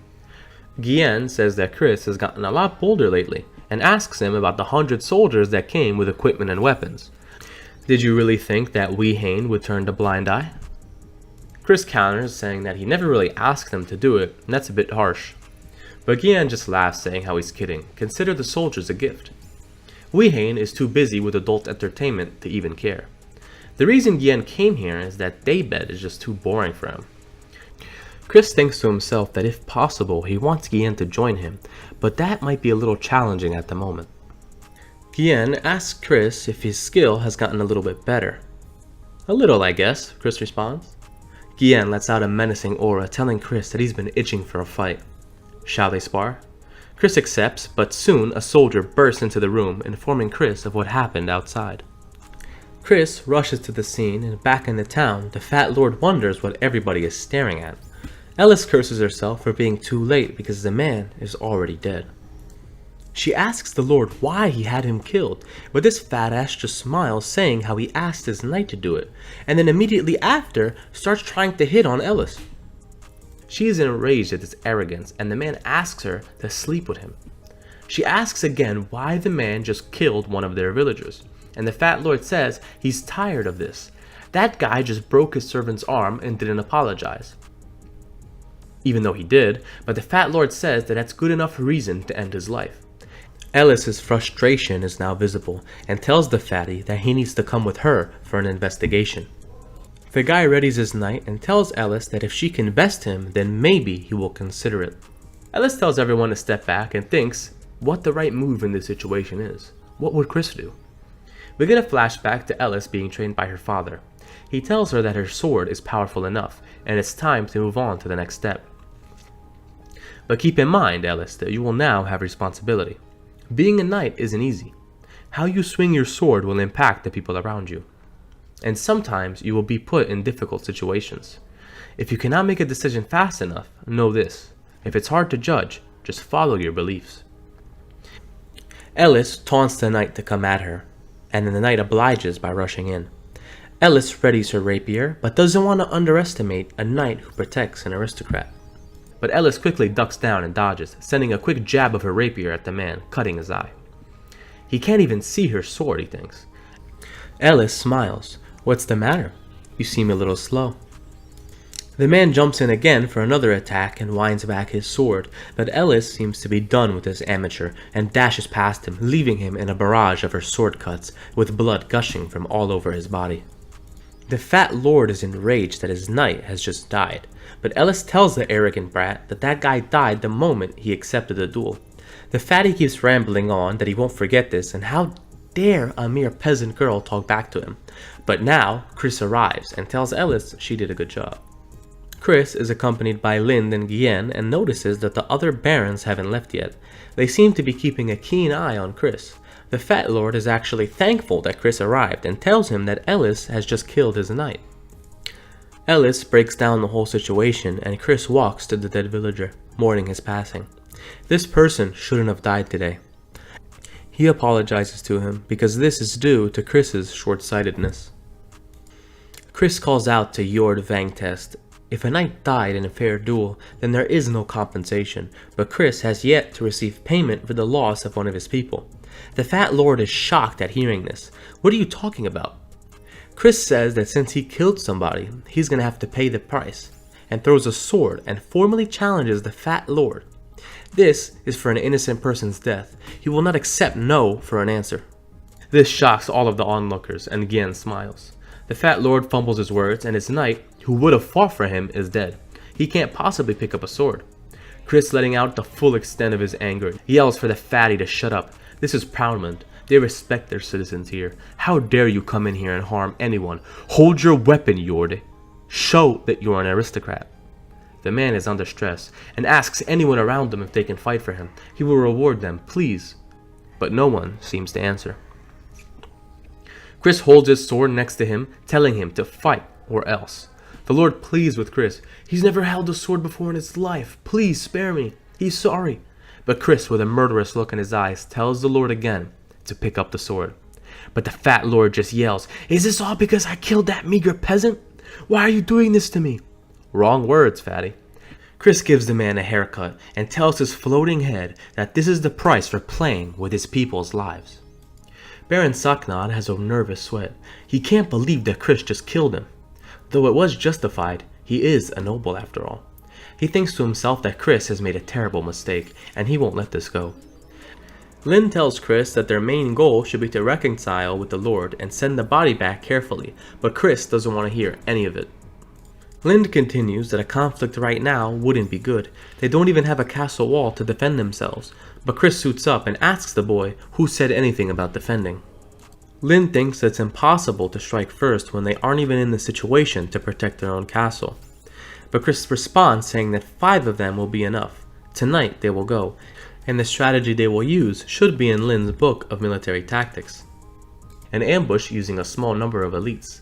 The Vangtes is the weakest among Chris's neighbors, and 5 men who can use wise should be enough to deal with them. Lin likes the plan since they are now in an era of peace, but Gian steps in the room and hopes Chris has made some room for him in this plan. Chris asks the man if he's sure he doesn't stand to gain anything from helping, but Gian just lets out his insane aura and says he'll cover his face so it'll be fine. He can be pretty useful. Yeah, anyone stronger than our plot armor MC is definitely welcome in my book. The guy masks up and we see the group traveling through the forest. Chris notes that the other lord saw the incident, so they need to handle this fast before word spreads. Gian thinks that Chris has changed a lot lately. His words, his action, and spirit are totally different now. But maybe he's not different. Maybe he was hiding his true intentions all along. Gian turns to Chris's companions and notices that he can feel wise from all of them. Outside the entrance to the Vangtes territory, the boys, not giving a damn, just walk up, and the guards ask him to stop. But Chris tells Lind to shut this guy up, and Lind rushes in, and in a blink of an eye, kills one of the guards. The other raises his sword to retaliate, but Lind is too fast and strikes him down too. Other guards start pouring in, calling for reinforcements, but Lind is single-handedly taking care of several knights with his sword. Who knew he was so badass? The commander orders to close the gate, but it's too late. Digo rushes in through a group of soldiers, overpowering them with ease, and stands under the gate like an absolute savage holding it up. The men are confused on why the gate isn't closing. "Push it down, what are you doing?" Chris tells Digo that he did a good job, and Gien is a little shocked that he's holding the gate up with his brute strength. And now, I definitely need his workout plan, because what the hell am I looking at? The commander orders his archers to kill the intruders, but Ellis is wrapped around their flank and starts using her wise ability, Flow, to decapitate all of the soldiers with water coming out of her rapier. Chris tells his group not to kill any villagers. They're heading to the inner castle right away. A group of soldiers charge at Chris, but he sends a few jabs of his spear, decimating them all. Gien is chopping people down and thinking on the reason that Chris let him come. Chris wanted to stage this whole event to show off the power of the new Lord of Proudmond. If he truly wanted to keep it a secret, then he wouldn't have let him come, and it even pains him to think what would happen if Chris attacked Ludwig's territory. Count Vangtes is wondering what all this commotion is about, but is informed that they're being attacked. He asks who's attacking, but the messenger doesn't know. The enemy has already broken through the outer wall. How many are they? But the messenger doesn't know either. The Count yells at the man, asking what the hell he even knows, but the guy just trembles in fear, telling his lord that the men they are fighting are beasts. The Count orders Jackson, his knight, to assemble all the troops, and the messenger tries to go outside to get more information, but he hears soldiers dying on the other side. Digo busts through the thick wooden door with ease, and the Count is shocked that the enemy is already upon him. Chris and the boys pull up looking absolutely clean, and Chris thinks if this is the Count's elite soldiers. If so, then this is the final fight. Chris asks if this man is the Count, and he replies saying that he is. He in turn asks who the intruder is, and Chris introduces himself. The Count is shocked that his neighbor is already invading him. Chris tells him that there was an incident yesterday, and one of his residents was killed. The person who caused this incident was the eldest son, Jord. Chris menacingly looks at the Count and tells him that he killed his son as payment for the loss of life. The Count is enraged at these words. How dare you kill my son? But Chris yells at all the knights and tells them if they want to live, drop your swords and leave this land. If you think otherwise, then come at me. The Count orders his men to bring him Chris's head, and they charge in. But this elite squad led by Chris makes quick work of them in this insane shot. Chris is just walking casually, and his team just slaughters the enemy soldiers. The Count and Jackson are trembling in fear. The Count, in a last-ditch effort, orders Jackson to stop him. But Chris, with a murderous blue aura, tells the man to think rationally. He won't give him another chance. Jackson, trembling with fear, drops his sword. The Count is all alone. Chris steps atop him and fills the room with killing intent. If you want revenge for your son, come at any time. I'll treat you to death. Man, this is the coldest line I heard. He really is on his villain arc. Some time passes and we see all the boys back in Proudman, and Lynn tells Chris that the Royal Palace will start investigating soon. They will need to take precautions before it's too late. Chris just says that when it's the two of them, Lynn doesn't need to speak so formally. Lynn relents and Chris begins telling him his plan. The aristocrats will try to take down Chris, but the royals don't want to lose their newfound power and will naturally side with Chris. They will stage an event that Count Vengtes was planning to defect to the 8 gates and say that his son tried to contact them through Proudmund. This is enough justification to keep those nobles at bay. Lind is very anxious about this plan, telling Chris if he's found out, it will be the end of him. But Chris just jokingly says if it's the end of him, that it's also the end of Lind. So make sure you fake that letter well.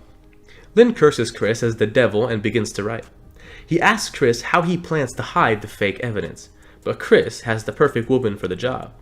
We see a shot of Rachel dashing through the trees overlooking the Vengtes territory. The scene shifts to Saknad conversing with his men. How the hell did Chris kill an aristocrat and invade the Lord's territory in the same day, and get rewarded for it? The men informs him that there were documents proving that the Count was communicating with the 8 gates, and heard that the reward was for catching a traitor. The Baron thinks that this has to be some kind of trick, and Chris is more dangerous than he thought. Damn, Chris really just ended a whole noble bloodline and invaded his goddamn castle just to avenge one person's life. Talk about caring for your people. Chris is seen walking around the town greeting his villagers, and they offer him all sorts of fruit, vegetables, and bread.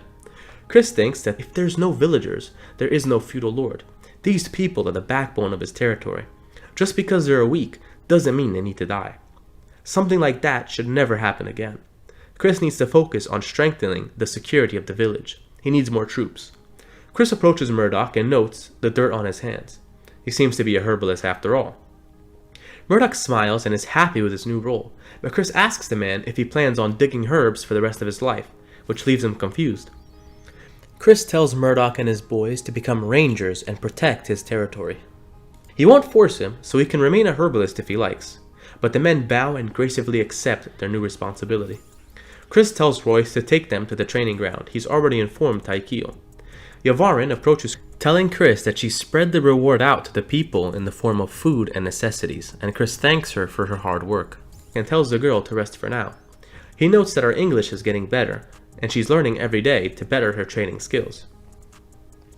Chris closes his eyes and thinks to himself that the time has come, and he goes up to Doki and asks him for a spar.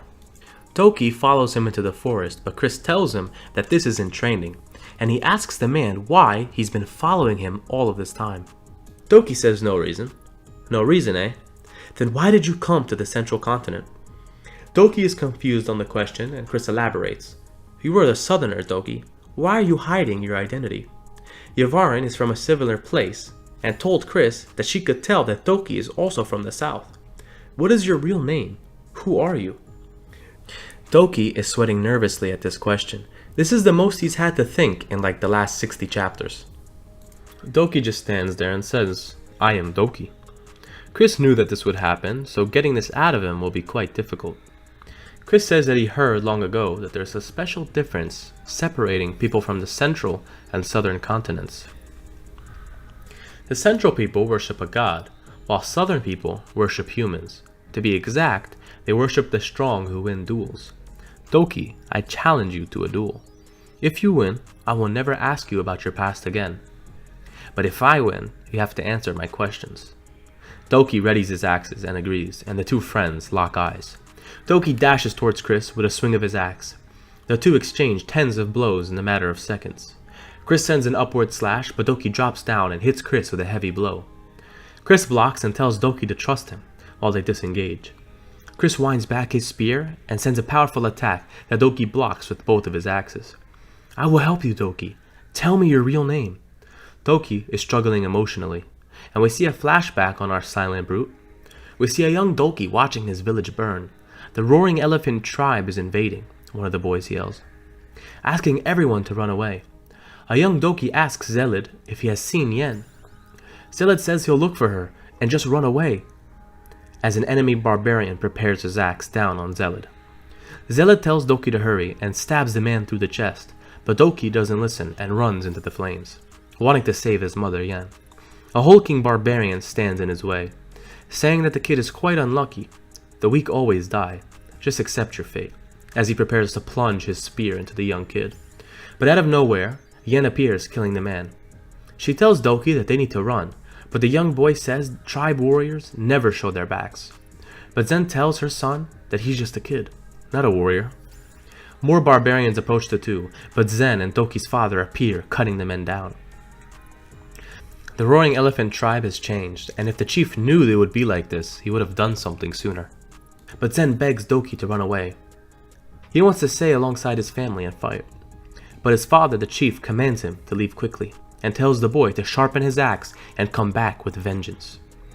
Doki tries to refuse, but his father tells his son to live on. He is too young to have his story end here. Please, live, son. Zen hugs him close and tells the boy to run north where it's warm. Forget your name and tribe. Zen tells her son that in these situations, between an honorable death and life, always choose life, and tells her son to please run away. Doki screams and cries as he runs away from the burning village, knowing this might be the last time he will ever see his parents. Some time passes and two travelers stumble upon an unconscious Doki. It seems he was running until his body gave out. One of the travelers gives him some food to eat and tries to politely ask him to put his axe down, but the other traveler notes that the kid looks like he's been through a rough time, so it might be better to leave him alone. They ask for the kid's name, and Doki looks at his axes, and this is how we come to know him as Doki. Back to the present, the two are continuing their epic duel. Chris says that this can only end with one of them being unconscious or yielding. That's how it works in the south, right? Chris continues his barrage of spear attacks, but Doki blocks it all. Chris is impressed with his agility. He's on another level than Lind and Ego. He was born with this latent ability. His rapid heavy attacks. Chris notices that he started using Ys as well. Chris is backed into a tree, and Doki leaps ready to bring his axes down. But it isn't like Chris was sitting around getting weaker, so he dodges, and Doki continues his assault. Chris leaps over the man and hits him with a powerful strike to the arm. Damn, Chris wanted to knock him down with that one, but it seemed to only anger the barbarian even more. If Chris doesn't go all out, he can't win this duel, and the two continue trading blows. And right as Doki swings his axe, Chris parries it, sending his arm back, and uses his free arm to hit Doki with a devastating punch to the gut, sending a shockwave behind him, and launching him into a nearby tree. Chris is happy with the result, but failed to control his power. Maybe he overdid it a little. "You're not dead, are you?" Chris asks, as Doki coughs, seemingly defeated. Chris continues, "If you need a place to grow your roots, then I will be the land for those roots." Chris has studied the southern language briefly, and roots is related to one's tribe or identity.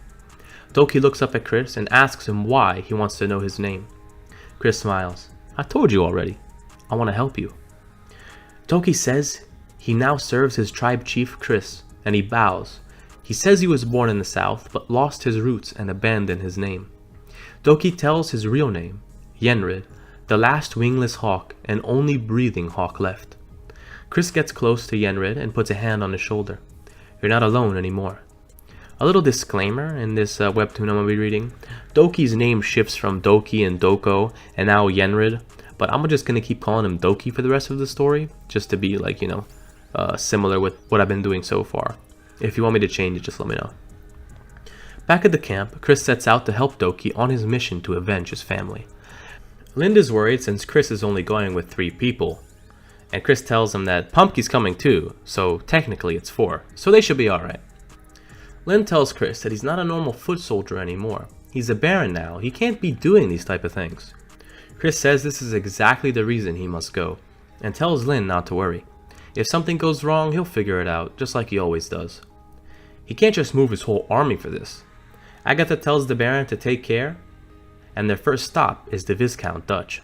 A few days pass and Chris arrives at the outer castle, but is shocked to see an encampment outside.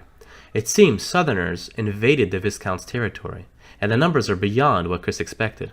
That's about 1,200 soldiers. Chris wonders if the tents on the cliff are the headquarters, and thinks that the Southern Federation has not been founded yet, so a group of this size puzzles him. Does this mean that multiple tribes are camping out there? Inside the Viscount's castle, he greets Dutch and tells him they might need to alter the contract, which startles the Viscount.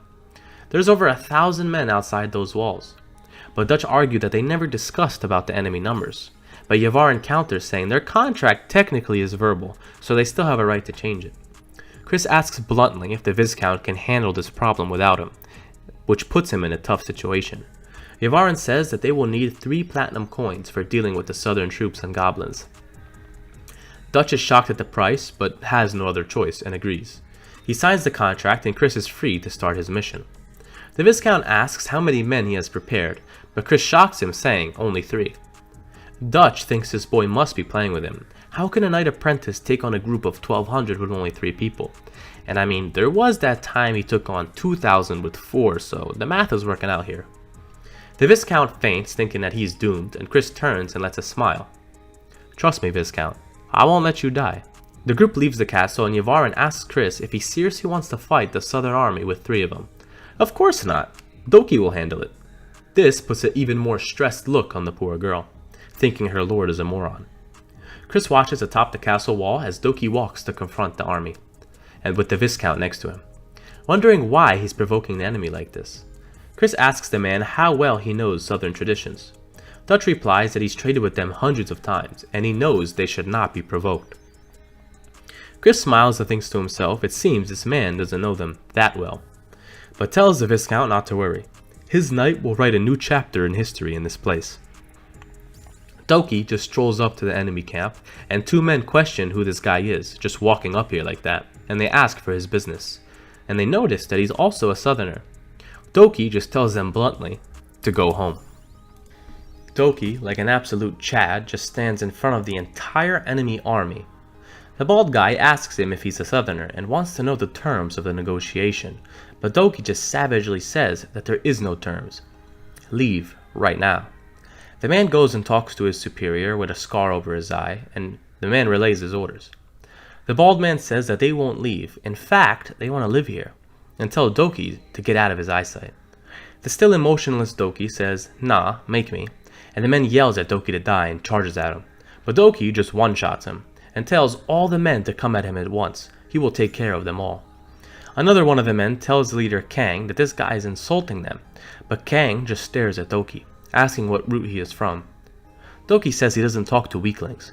This enrages Kang, who orders his men to kill him. Multiple men charge in at Doki, but are also one-shotted, leaving Kang awestruck. Doki yells at the men, saying he's disappointed that they're all so weak. Now, all of the men charge at Doki at once. The real battle begins. Chris overlooks the brawl and thinks Doki is finally started. The Viscount is visibly stressed at the situation, and Chris thinks that honestly, he is a little worried for Doki. He might need to go help him. Chris orders Pumpkin to keep a lookout on Doki and bring him back if he's in trouble. Chris thinks that Doki needs to handle this himself and for his past, and trusts him. Doki is besting all of the southern warriors without killing them, but a new wave of them approach. Doki uses his wise powers, one-shotting all the men in an instant, leaving the remaining soldiers scared to even approach. A soldier goes up to Kang, telling him this guy is no joke. Everyone who's attacked him has been knocked out. He hasn't killed a single soldier. This puts a shocked look on Kang as he orders his men to stop. Today's fight has ended. He orders his men to fall back, and Kang tells Doki not to get cocky. Doki returns and Chris asks him if he's alright and tells him he did a good job. He asks for more on the situation, but Doki wasn't able to get through to them yet. But it wasn't bad at the end of the day. Chris hands him a drink to help his recovery, and the next day, Doki goes back, ready to mess them up again. And in 2 days, Doki defeated 150 men. And in 3 days, he defeated 300. Kang is worried, and one of his men thinks he must be tired by now. Surely they'll get him this time. Tomorrow is the end of this. Baron from the Fangless Wolf tribe vows to kill Doki and rushes at him. The Viscount is worried that this has been going on for 4 days. Is there anything that they can do? Chris tells the man that this isn't just a fight. This is part of their tradition. The Southerners must realize it by now. Even after 4 days and hundreds of battles, Doki still isn't tired. With the elixirs Chris gives him and his wise power, he's able to stay in peak condition.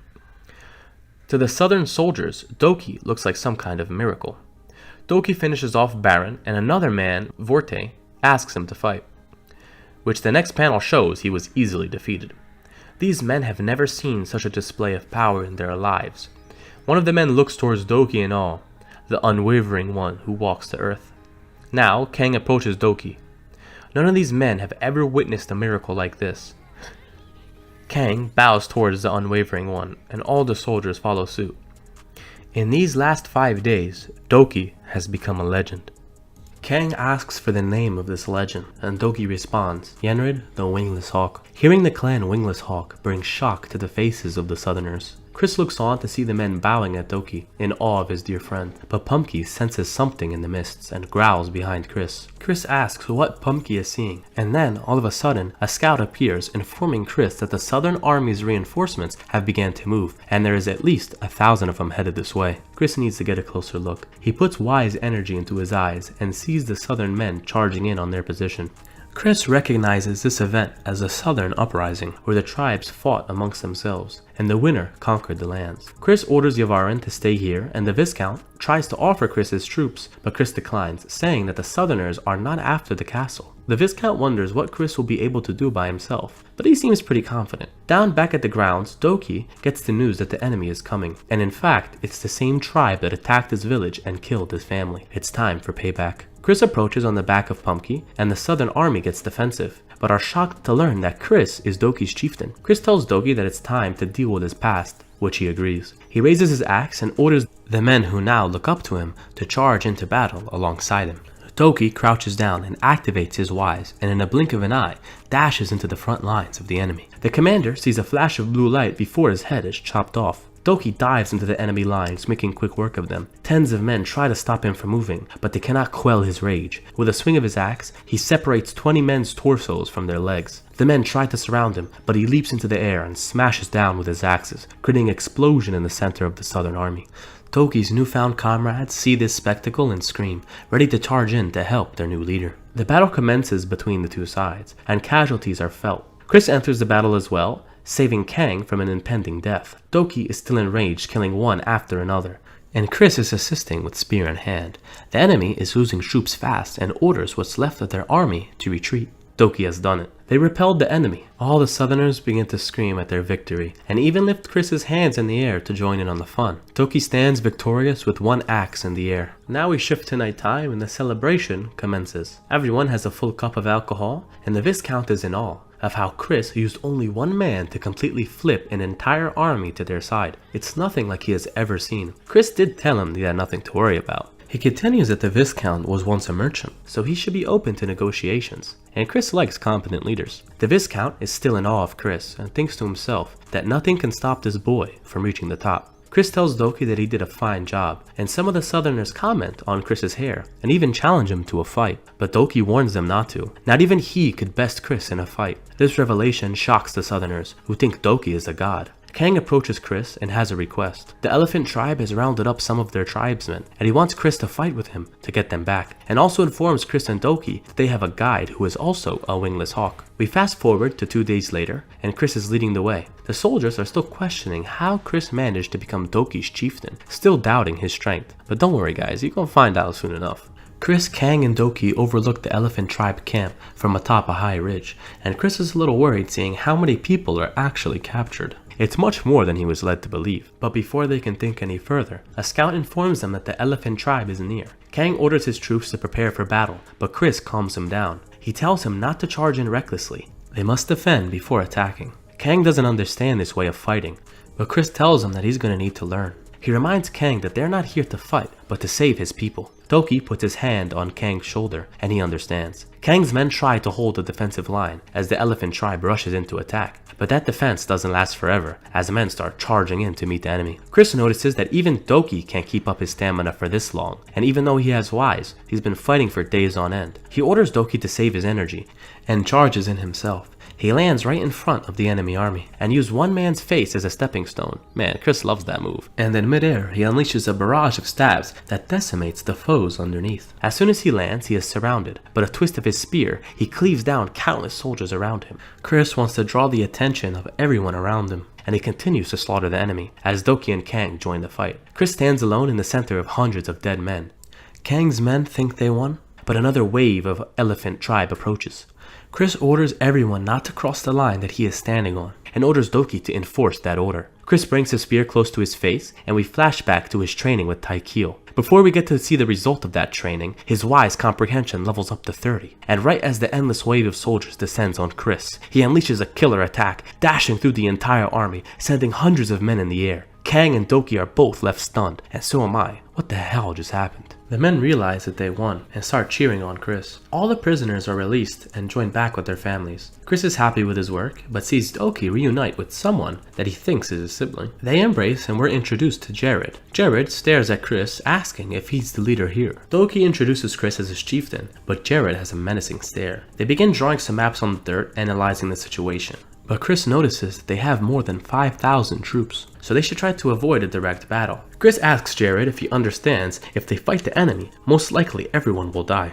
Chris thinks that they should secure an escape route, but Jared declines, saying that Southerners never run away, and asks Doki to come talk to him alone, and asks who the hell this Chris guy is, and gets mad at him. Doki is a hawk, but he's some mainland's dog. The elephant tribe is right in front of them, and they're responsible for killing their entire family. Men for the South never forget their revenge.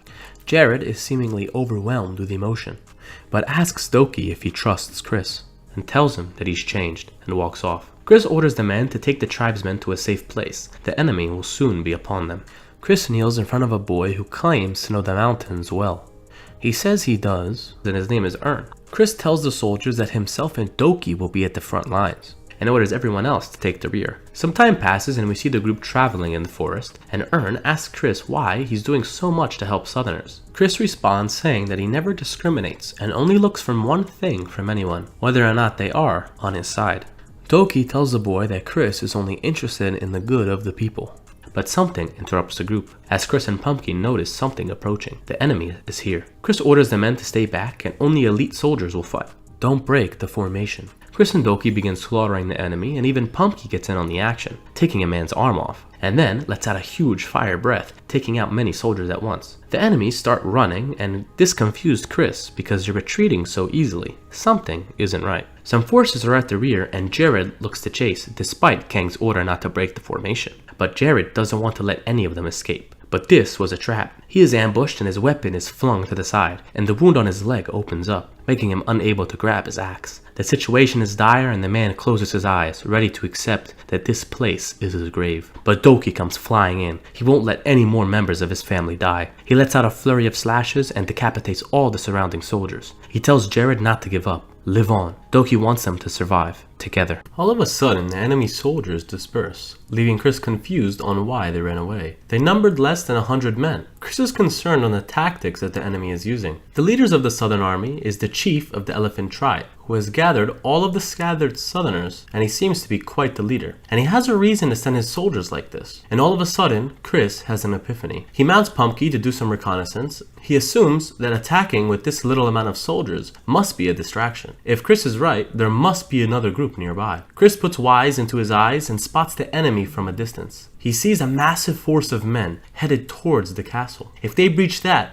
they'll be able to get into unimpeded. Chris doesn't remember this event from his past life, and maybe his actions have started to change the future. Even if Chris joins the Viscount's troops, it still won't be enough to handle that many men. And he's too pressed for time to think of a viable strategy. But he isn't our MC for nothing, as an idea strikes him. He now knows what he must do. He looks towards a mountain that is connected with Proudman, and it might be the best direction to send the Southerners. And he also has to inform the Viscount and prepare to defend the walls. He hands Pumpkin 2 letters and instructs the dog to deliver them to both the Viscount and to his men at Proudman. He orders Doki to gather the troops, and they're gonna head back to Proudman as well. We shift to the Viscount reading Chris's letter with sweat beating down his face. He's wondering if this plan will work out. He doesn't know if he can trust this information, but feels he needs to take a leap of faith, especially for Chris. He decides to believe in him and orders his men to deliver the message to the capital. We time skip to about 4 days later, and Southern troops are staring at the Viscount walls, but are surprised to see this allied force staring them down. Duke Rold and his men eagerly await the fight. The Duke even curses himself, saying he should have arrived a little later so he could relish in combat. We are introduced to the first and third sword under Rold, Valmung and Withran. The swords of the Grand Duke are powerful wise users that follow Rold. Lin sits behind them nervously since he can feel their strength emanating from their aura. Rold asks Lin if he really thinks the Southerners will retreat after hearing their warning. Lin informs them that the enemy morale has dropped and the way their army is moving is signaling that they want to minimize casualties. So most likely they will try to negotiate to get out of the situation. Rold understands and rides out by himself and starts talking. He approaches a lackey who tells him that they want to make a deal. Rold confidently tells the man that if he doesn't want his army slaughtered, to turn back. The man agrees, but Rold unleashes a wave of killing intent, telling the man if any Southerner steps on this land again, they will be attacked without warning. The lackey basically shits his pants and goes back to inform his superiors. Rold asks Rydos, the knight next to him, if he has seen Chris before, and he says he has when Chris was just a spire. Rold's interest in Chris continues to grow, and he seems to always be involved with him now. We shift back to Proudman, and Digo looks to see Chris returning with all the Southerners that he saved. Chris smiles at Digo as he returns and immediately goes back to business. Screet wants to put the Southerners to work operating the salt mine, and Chris agrees since they can't put off not occupying it any longer.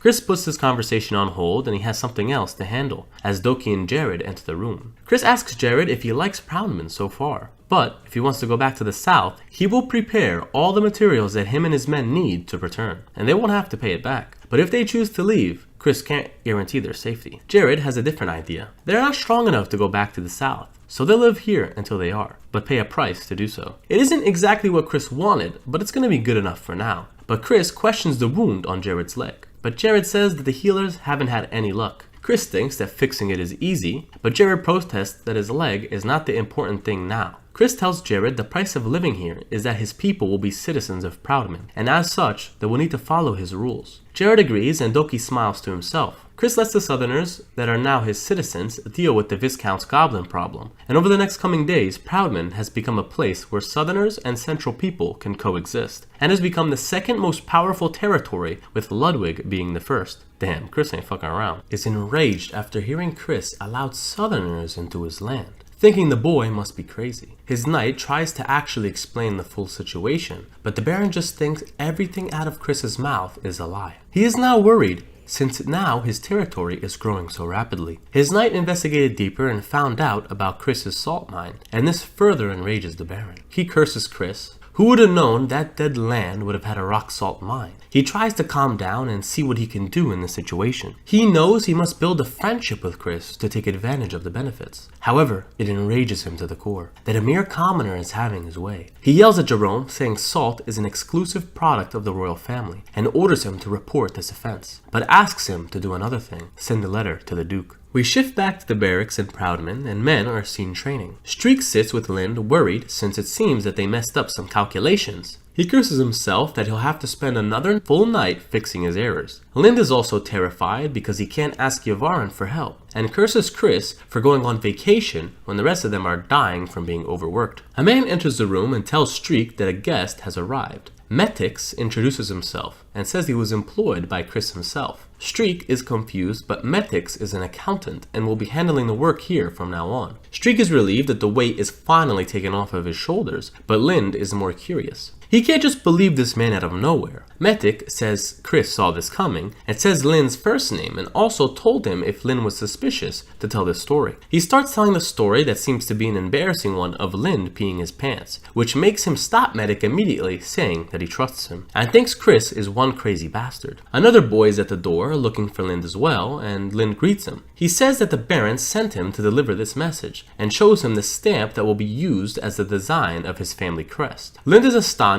asking if the boy made it himself and is in awe of his skill, even though it appears that he's blind. The boy says he can prove that Lind can trust him and starts saying the same story that Medic was using, but Lind quickly shuts it down. We shift to Chris and Royce on their little vacation, and Royce asks where exactly they are going. Chris says they're looking for a very important person, a secluded sage. Royce is confused, but we see two boneheads blocked the way, saying that Chris and Royce need to pay the toll to get through this area. Chris sighs since this is the 4th time that this has happened on his trip, but orders Royce to deal with these morons. But before he does so, a knight dashes out of the woods, dealing with these thugs, and he asks if Chris and Royce are travelers. Chris answers vaguely, and the knight introduces himself as Paul Royer from the Marquis Zighal's castle, but thinks to himself that Chris was very calm in the situation. He offers them transport to High Spire, and that area is owned by Zighal. Chris agrees to be escorted and they make some small talk, and Royce reveals that he is a squire, which makes Paul laugh. But Chris thinks they shouldn't reveal themselves just yet.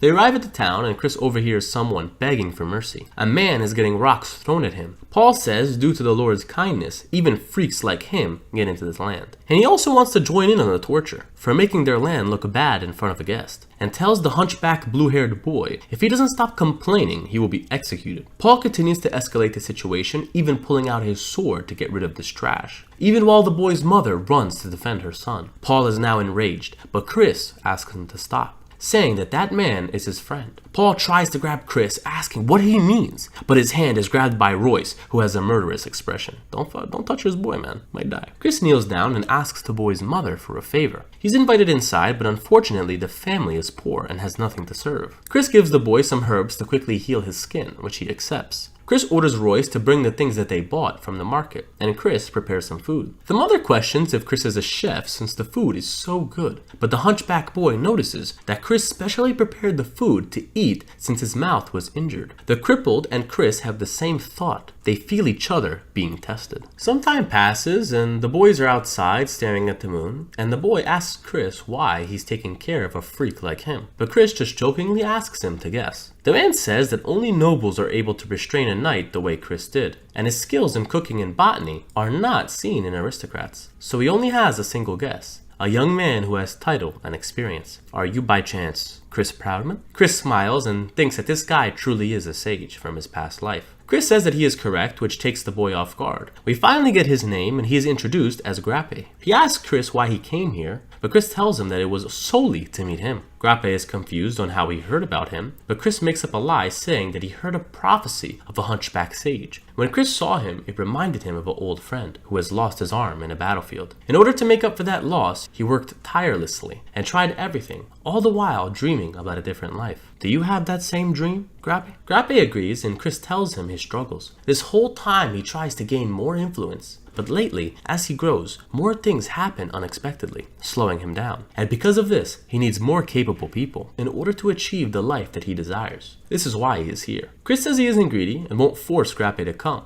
but they're leaving in 2 days. Some time passes and Grappe's mom asks if the knights left, but he just asks her if she wants to go on a trip with him. 2 days later, Paul confronts Baron Zighal, claiming Chris is currently in High Spire. The baddie herself is here as well, overhearing the conversation, wondering how Chris came here even though her father is absent due to the royal assembly. That must mean he came here to visit her, and asks Paul to make preparations. She ventures out in her carriage, but is regretfully informed that Chris has already left. And what you think, woman? My man ain't no simp. She is enraged that Chris didn't show her any attention and visited her land without visiting her. Playing hard to get, huh? I think we can all learn a little something from Chris's riz. We shift back to Chris as he arrives at Proudman, and Lind is eager to have a spar. After Chris told everyone his embarrassing story, Chris turns to run away and orders Royce to handle this psycho, but Lind tells him to get out of the way. But he is under orders. But Lind takes a cheap shot and whispers into his ear that his sister has a boyfriend. This saying alone leaves Royce frozen, as Lind rushes right past him, almost on Chris. Chris sweats, asking why Royce is ignoring his orders. I love that scene. Lind looks crazy as hell. Some time passes and Chris is in his chambers with GrapA, and he asks his impressions of the place. GrapA says it's actually pretty great. The castle walls are strong and the infrastructure is well made. All of this took him by surprise. But a messenger bursts into the room, saying that they get a letter from the royal palace. It seems like the rock salt mine was figured out, and they have been ordered to stop development. Chris thinks that he never really tried to hide it, but the royal family acted too fast. Someone might be snitching on him, and only one person comes to mind.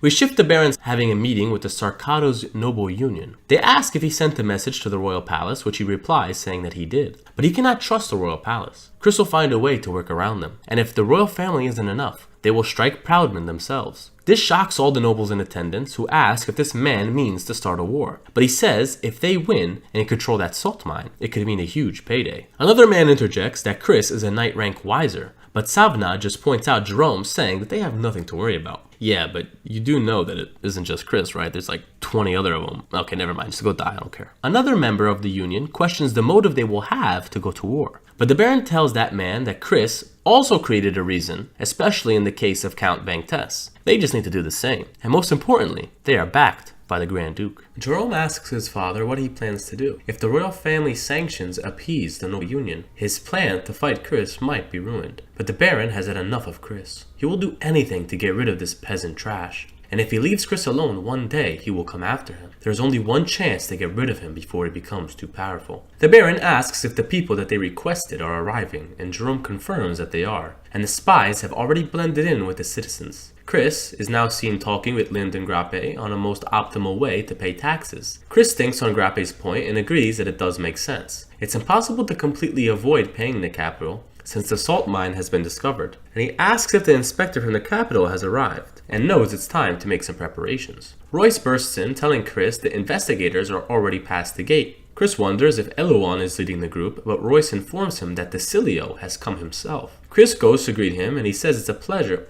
And Decilio says it's a pleasure to see him again. Elouan joins the two around the table as they discuss the affairs. Elouan starts the conversation stating that, as Chris knows, salt is the country's monopolized product. But Decilio chimes in, saying that he has the authority to solve this problem. And Chris has already received leniency from the royal palace. Chris says he's thankful for that, but now there will be no more privileges. Elouan announces the tax, and 80% of the profits will be taken by the country. 80%? Chris is shocked by this number. In order to really manage these lands, there's no way Chris can accept this proposal. But thankfully, the most influential person in the royal capital is sitting right next to him. He asks to speak, and Decilio allows it, and Chris asks if the man enjoys a good hunt. We shift to this exact activity, and Lind wonders what Chris is planning, and Decilio chimes in as well. They traveled quite far, but still haven't seen a single goblin. But Chris's goal here was not to hunt goblins, but to show the first prince what he really needs. In times of power transitions, the most important thing for the prince is to restrict the influence of the Grand Duke. He asks Decilio if he sees anything in the distance, and he responds asking if that's the famous Wolf Clan stronghold. Chris says it is, and they're able to see it from the back of the mountain, which is in Proudman. The unbreakable walls of the Wolf Den. To capture this castle would be more than the first prince would ever dream of. Chris confidently states that he won't be paying taxes for the salt and gold, which enrages Decilio, wondering if Chris is trying to commit treason, even after all the things the royal family has gifted him. But Chris retorts, he did not gain nobility in order to mine salt, and to express his gratitude towards his country, Chris will gift them the stronghold Wolf's Den. He will do so next autumn. Decilio has his interest piqued and wonders if Chris can really keep his promise. He sighs but will trust Chris this time. Do not let me down. Chris thanks him, and it seems the situation has been handled. The next day, GrapA asks Chris if he's really confident in his success. But Chris tells him not to overthink it. He has a plan, but he's going to share the details later. He takes a sip of his soup, but starts feeling the effects. and immediately orders everyone to stop eating and for an attendant to bring the antidote from his room. He begins coughing up blood, causing everyone to panic, but he just calmly tells them not to touch the food. It's been poisoned. It seems Chris recovered just fine from this assassination attempt. He took the antidote just in time, but notes that it really was some high-grade poison. He orders Ellis to bring the cook to him, and she apprehends him. It's the same guy that we saw in the shot of the spies being sent, and Ellis caught him trying to escape. Chris simply asks who sent him here, but gets no reply. He tries asking more questions, but gets the same treatment. Chris orders Lin to put his sword close to the man's neck, and he will only have one chance for his life to be spared. Who sent you here? The man has sweat beading down his face, but smiles, asking to be killed already. Chris happily obliges and orders Lin to finish him off. He talks to the rest of the team, telling them for now they will strengthen their defenses and properly identify migrants. He orders recapI to spread rumors that Chris is bedridden due to poison, and based on who reacts to this news, will alert Chris to the culprit. We shift back to Baron Savnad, and as he suspected, Chris found a way around the tax. But Jerome brings up a rumor to his attention that apparently Chris is sick due to his spies. The Baron thinks that everything is going to plan, and they should pick up the pace. Later that same night, Rachel visits the Baron's quarters. The Baron wonders if it's okay for an assassin to reveal her face, but Rachel isn't worried. She is a master of appearances. She asks who this man wants killed, and the Baron tells her, Chris Proudman. He's a night level wiser, but he should be injured, and he will pay 1 platinum eagle. Is this too big of a task? Rachel says it isn't, but that payment isn't enough, and points towards a very valuable looking gemstone that the Baron reluctantly agrees to give away, having hope in the fact that he will own the salt mine. Before Rachel leaves, she asks if this man is preparing for a war, but he doesn't give her that information. She vanishes into the night, and we flash back to Chris sending Rachel to take commissions from the nobles in order to have his own spy of sorts, and Rachel may choose her own rewards. Chris only needs the information. 2 days later, Baron Savnad gathers his troops ready to march on Proudman. The nobles are still worried, but the Baron is confident. He even has some of Duke Rold's best men. He orders his son to begin marching the troops. As they approach, a scout informs the Baron that the Proudman troops are awaiting their arrival, taking him off guard, and even sees Chris standing there. What is this? He was told that Baron Proudman was sick, yet here he is, suited up? What about the assassin he hired? Unfortunately, he sees the reward he gave her in Chris's hand, alerting him to this betrayal. He is enraged and yells that the southern people invaded his lands, and they were from Proudman. That is why he gathered troops here today, to seek justice. This statement just makes Chris laugh, as he coldly tells the Baron to tell him the true reason he marched upon his land. The Baron orders his men to attack, and Chris just sends Digo and Doki. The two men meet hundreds of soldiers who are charging in at them. They each take out tens of men in single strikes. This flurry of attacks leaves all the nobles shitting their pants, and Jerome is also worried. But the man Duke Rold sent is impressed at this sight. The men who went in charging immediately regret their decision and start retreating, despite their Baron's orders. Chris yells at the Baron, asking him if he sees the difference in their powers. You only started this war because of your emotions, and you sent soldiers to their certain deaths.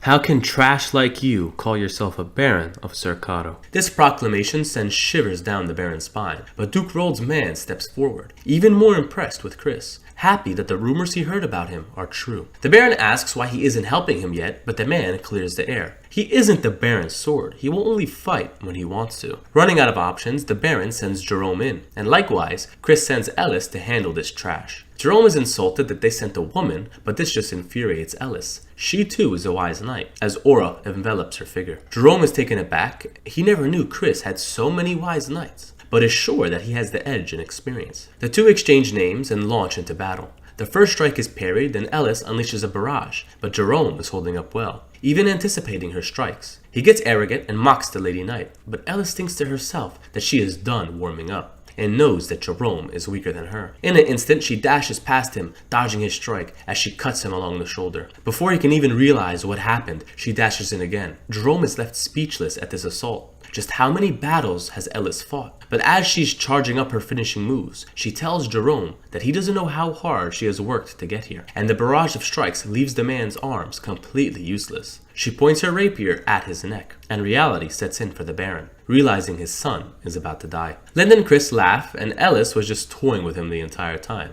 But all of a sudden, Duke Rold's man approaches. With a huge sword and a red cape, he greets Ellis. It's Valmung, the first sword. And this guy is not cut from the same cloth, and immediately, everyone feels this pressure. And all of a sudden, while Chris is analyzing who he is, Ellis is sent flying right past him. Royce dives to catch her, but both of them smack into the castle wall. Royce stopped the impact and Ellis is alive, but she's out of the fight for now, and Chris remembers who this guy is, one of the Grand Duke's swords. I mean, that was one of the coolest entrances so far, and even the nobles can't believe that he flung somebody that fast with just his fist. Chris grits his teeth, unsure how to deal with his enemy. Valmont speaks that he's only here personally. Officially, he's on vacation. Chris's eyes change, knowing that there's no consequence in killing this man. Valmont says he's been curious about Chris for a while, and always on what kind of person he is. He lets out an intense killing intent that sends Chris and Lind into defensive stances. Chris realizes that he activated Overhuman and he's a 4th stage wiser, but Chris smiles. He knows what kind of man Valmont is, a knight who wants to test his skills. Chris asks the man if he wants to fight to the death or have a fight for fun. This piques Valmont's interest. How much fun are we talking about? Chris sends Deagle in first, and his first strike is parried, sending the usually strong Deagle's weapon into the air. Valmont tells the boy he needs to fix his posture, he's not strong enough, and smacks him with his huge sword, sending him tumbling back. Valmont is still hungry for a challenge, and he charges back in at Deagle, and Lind is worried about his friend. But Deagle manages to block this strike, but another slash sends him flying again. Lind rushes to his side, but sees him battered into the castle wall, reeling from the pain. Valmont is impressed that he didn't die from that strike, and gives him credit for that. The Baron is now feeling relieved that such a powerful man is their ally. Chris is taken aback that Deagle was overpowered so easily. Royce steps up, asking to be next, and Chris is worried, but Royce is determined. He stands across from this beast, and Valmont charges in, wondering what kind of fighter he will face this time. He slashes his sword down, but Royce sidesteps it with ease. He tries to strike him, but Valmont was quick with another attack. That, with the next flurry of attacks, seemed to barely miss Royce, leaving Valmont confused. He's dodging every attack so narrowly. Royce sends one of his own strikes, but is blocked. It alerts Valmont to the fact that he isn't even at the 3rd stage, but he's still reading all of his attacks. Is this just his natural talent? Royce thinks to himself that he can only see Valmont's movements due to his incredibly large sword, but he needs to dodge all of those strikes and look for an opening to crush this bastard. He needs to find a way into his blind spot, and Royce lunges his sword, gracing the face of Valmont. Royce smiles that he even has a chance at winning, but Valmont is even more entertained. This battle just keeps getting more and more fun as he charges up his Overhuman. He sends a strike, but it's dodged, and Royce thinks that he has an opening on this man's back, but this was a bait. The man is holding his greatsword with only one hand, and it completely breaks Royce's sword, sending him into the ground, unconscious. Valmont gives a last piece of advice. Don't take what you see at face value, and damn, this guy is a savage.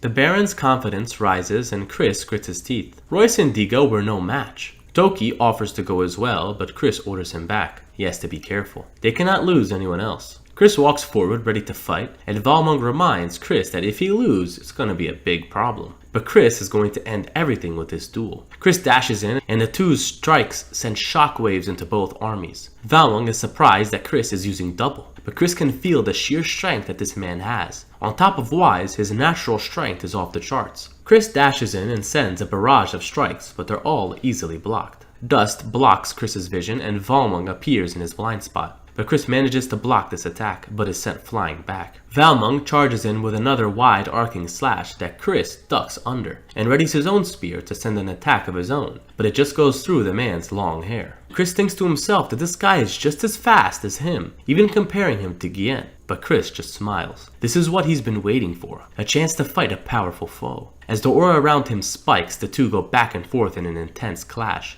that leaves Lind speechless, that Chris can even trade blows with this monster. Valmont raises his sword with one hand, slashing it down, separating the earth, but Chris sidesteps. Valmont is angry that this is Chris's full power, asking why he's just stalling. But all of a sudden, through the smoke, Chris's spear is hurled flying right at him. He swats it away, wondering why Chris threw his weapon like that. But Chris, barehanded, sneaks behind him and strikes him in the side. Valmont is enraged, and Chris is waiting for this exact moment that he swings his sword, and he finds that opening. He ducks under the strike, pulling his dagger from his back, and gathers all the energy from his foot into a single point in his dagger, and casts Storm Overture, sending a blue wave of energy into Valmont's face. The man, however, isn't dead yet, and kicks Chris so hard that he feels it in his ribs. If Chris wasn't a 3rd stage wiser, that kick might have been the end of him. Valmont is surprised that Chris has a dagger on him, commenting on his dirty tricks. But Chris just retorts that you can't really complain about dirty tricks on the battlefield, which makes Valmont laugh.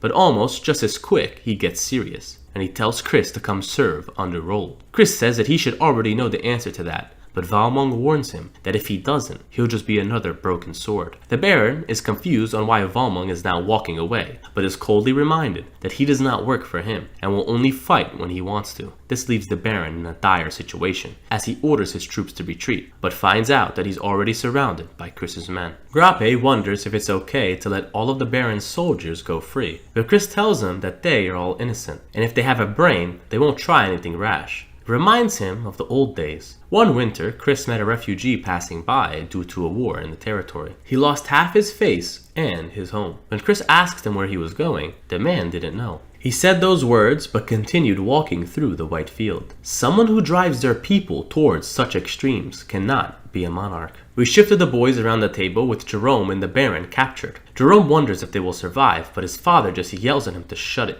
and curses his useless son. He couldn't even defeat one knight, and thinks to himself that this might just be the end. He tries to cope with this hopeless situation, but Chris enters the room. He tells that it's time to get this over with. The Baron speaks up, saying how he was so wrong and will offer Chris anything if he spares his life. Chris smiles and thinks that that must be his angle. The Baron tries to plead, even saying he will change factions, just leaving everyone in the room thinking that he's a spineless coward. Chris says that he has a dream, and even when he had to face reality, he took all the people around him up with him, and will never give up on his path that he believes is true. But the country he lives in is not following that same path. So Chris proclaims that he will become king. This shocks everyone, and Jerome immediately kneels to the floor, begging to serve Chris. He will pay back his debt in the battlefield, even calling Chris his king. The Baron joins in on this charade and vows to pledge all of his troops to the new king. Chris laughs and thanks everyone for their support, but quickly orders Lind and Doki to execute all of these traitors, leaving only Savnad alive. He questions why Chris did this. They just vowed an allegiance to him, and he begs again for his own life. But this time, Chris has had enough of this snake, who would backstab him at his earliest convenience, and pulls his sword. The Baron tries to beg, but Chris ends his life. Grappe flinches at this sight, but Chris tells him if he's scared, he can go back to Highspire. But Grappe has prepared himself for this much. Lin jokingly says if Chris is the king, then he can become a minister, and Doki doesn't seem to care. A chief is a chief. Chris thanks his actually loyal friends for their support. We shift to the royal palace, and Desilio is shocked that Chris actually killed all of the Grand Dukes and nobles. But Rold approaches him, asking him why he's so nervous. This works in his favor, no? Back at Proudman, Grappe reads a letter from the capital, telling Chris that what he did was too far, and fighting other nobles is now forbidden. The letter tells Chris to show his worth by fighting outside of their borders. Chris is confused, but happy that he got away with this, but it's time to get serious. All of his men know from the fight with Valmont that they are still weak, and from now on they will increase their training to obtain the power to change the world. Chris is seen back at his quarters with Ellis asking him what's in the container. He tells her that it's a silverworm that he got from the trip with Royce, and if he feeds this to a honey spider, it produces an invisible wire that is stronger than steel. But all of a sudden, interrupting their conversation, a messenger bursts into the room, informing Chris that they have a message from the royal capital. It seems they sped up his timeline and want that stronghold captured by the end of the year, since they declared war on the 8 gates. Chris thinks that this is how they put pressure on him, but he was ready for this. We go back a few days to the royal capital with Desilio and Rold standing side by side. Rold asks how their father is doing, but his condition is getting worse. They enter the room and the sickly man asks who's there. He sees that it's his son, but Rold grabs his hand, asking him not to overexert himself. The king asks the men to please protect Cercato. Nighttime comes, and Rold tells Desilio that if he lets him go now, it will be the last opportunity he will have to kill him. This sends shiver down Desilio's throat, but words won't come out of his mouth out of sheer fear. Rold asks him if he truly believes that Chris can capture the Wolf's Den, but Desilio is not confident in his answer. This makes Rold laugh. He knows Chris will definitely succeed. We're now taken to the Zig Hall estate, as Emilia and her father are playing chess, also conversing on Chris taking the Wolf's Den. Emilia is sure that he will fail, and her father says that if he does, it'll be a huge blow to the Empire, and comments on the battle between brothers that is getting more intense as the king's death looms closer. He tells his daughter that no matter what, they must remain neutral, and Emilia worries about Chris. She thought he wasn't the type of guy to take a losing battle. She checkmates her father, which startles him, and she asks to go help Chris with this endeavor. Her father doesn't really want her to and hopes that she can just settle down and find a husband, but Emilia sharpens her gaze, asking her father if he's doubting her. But he breaks a nervous sweat, saying it's not the case, and it's due to her skill alone that the Zig Hall house has become so prominent. He asks his daughter if she's really confident about helping Chris, and she says she is.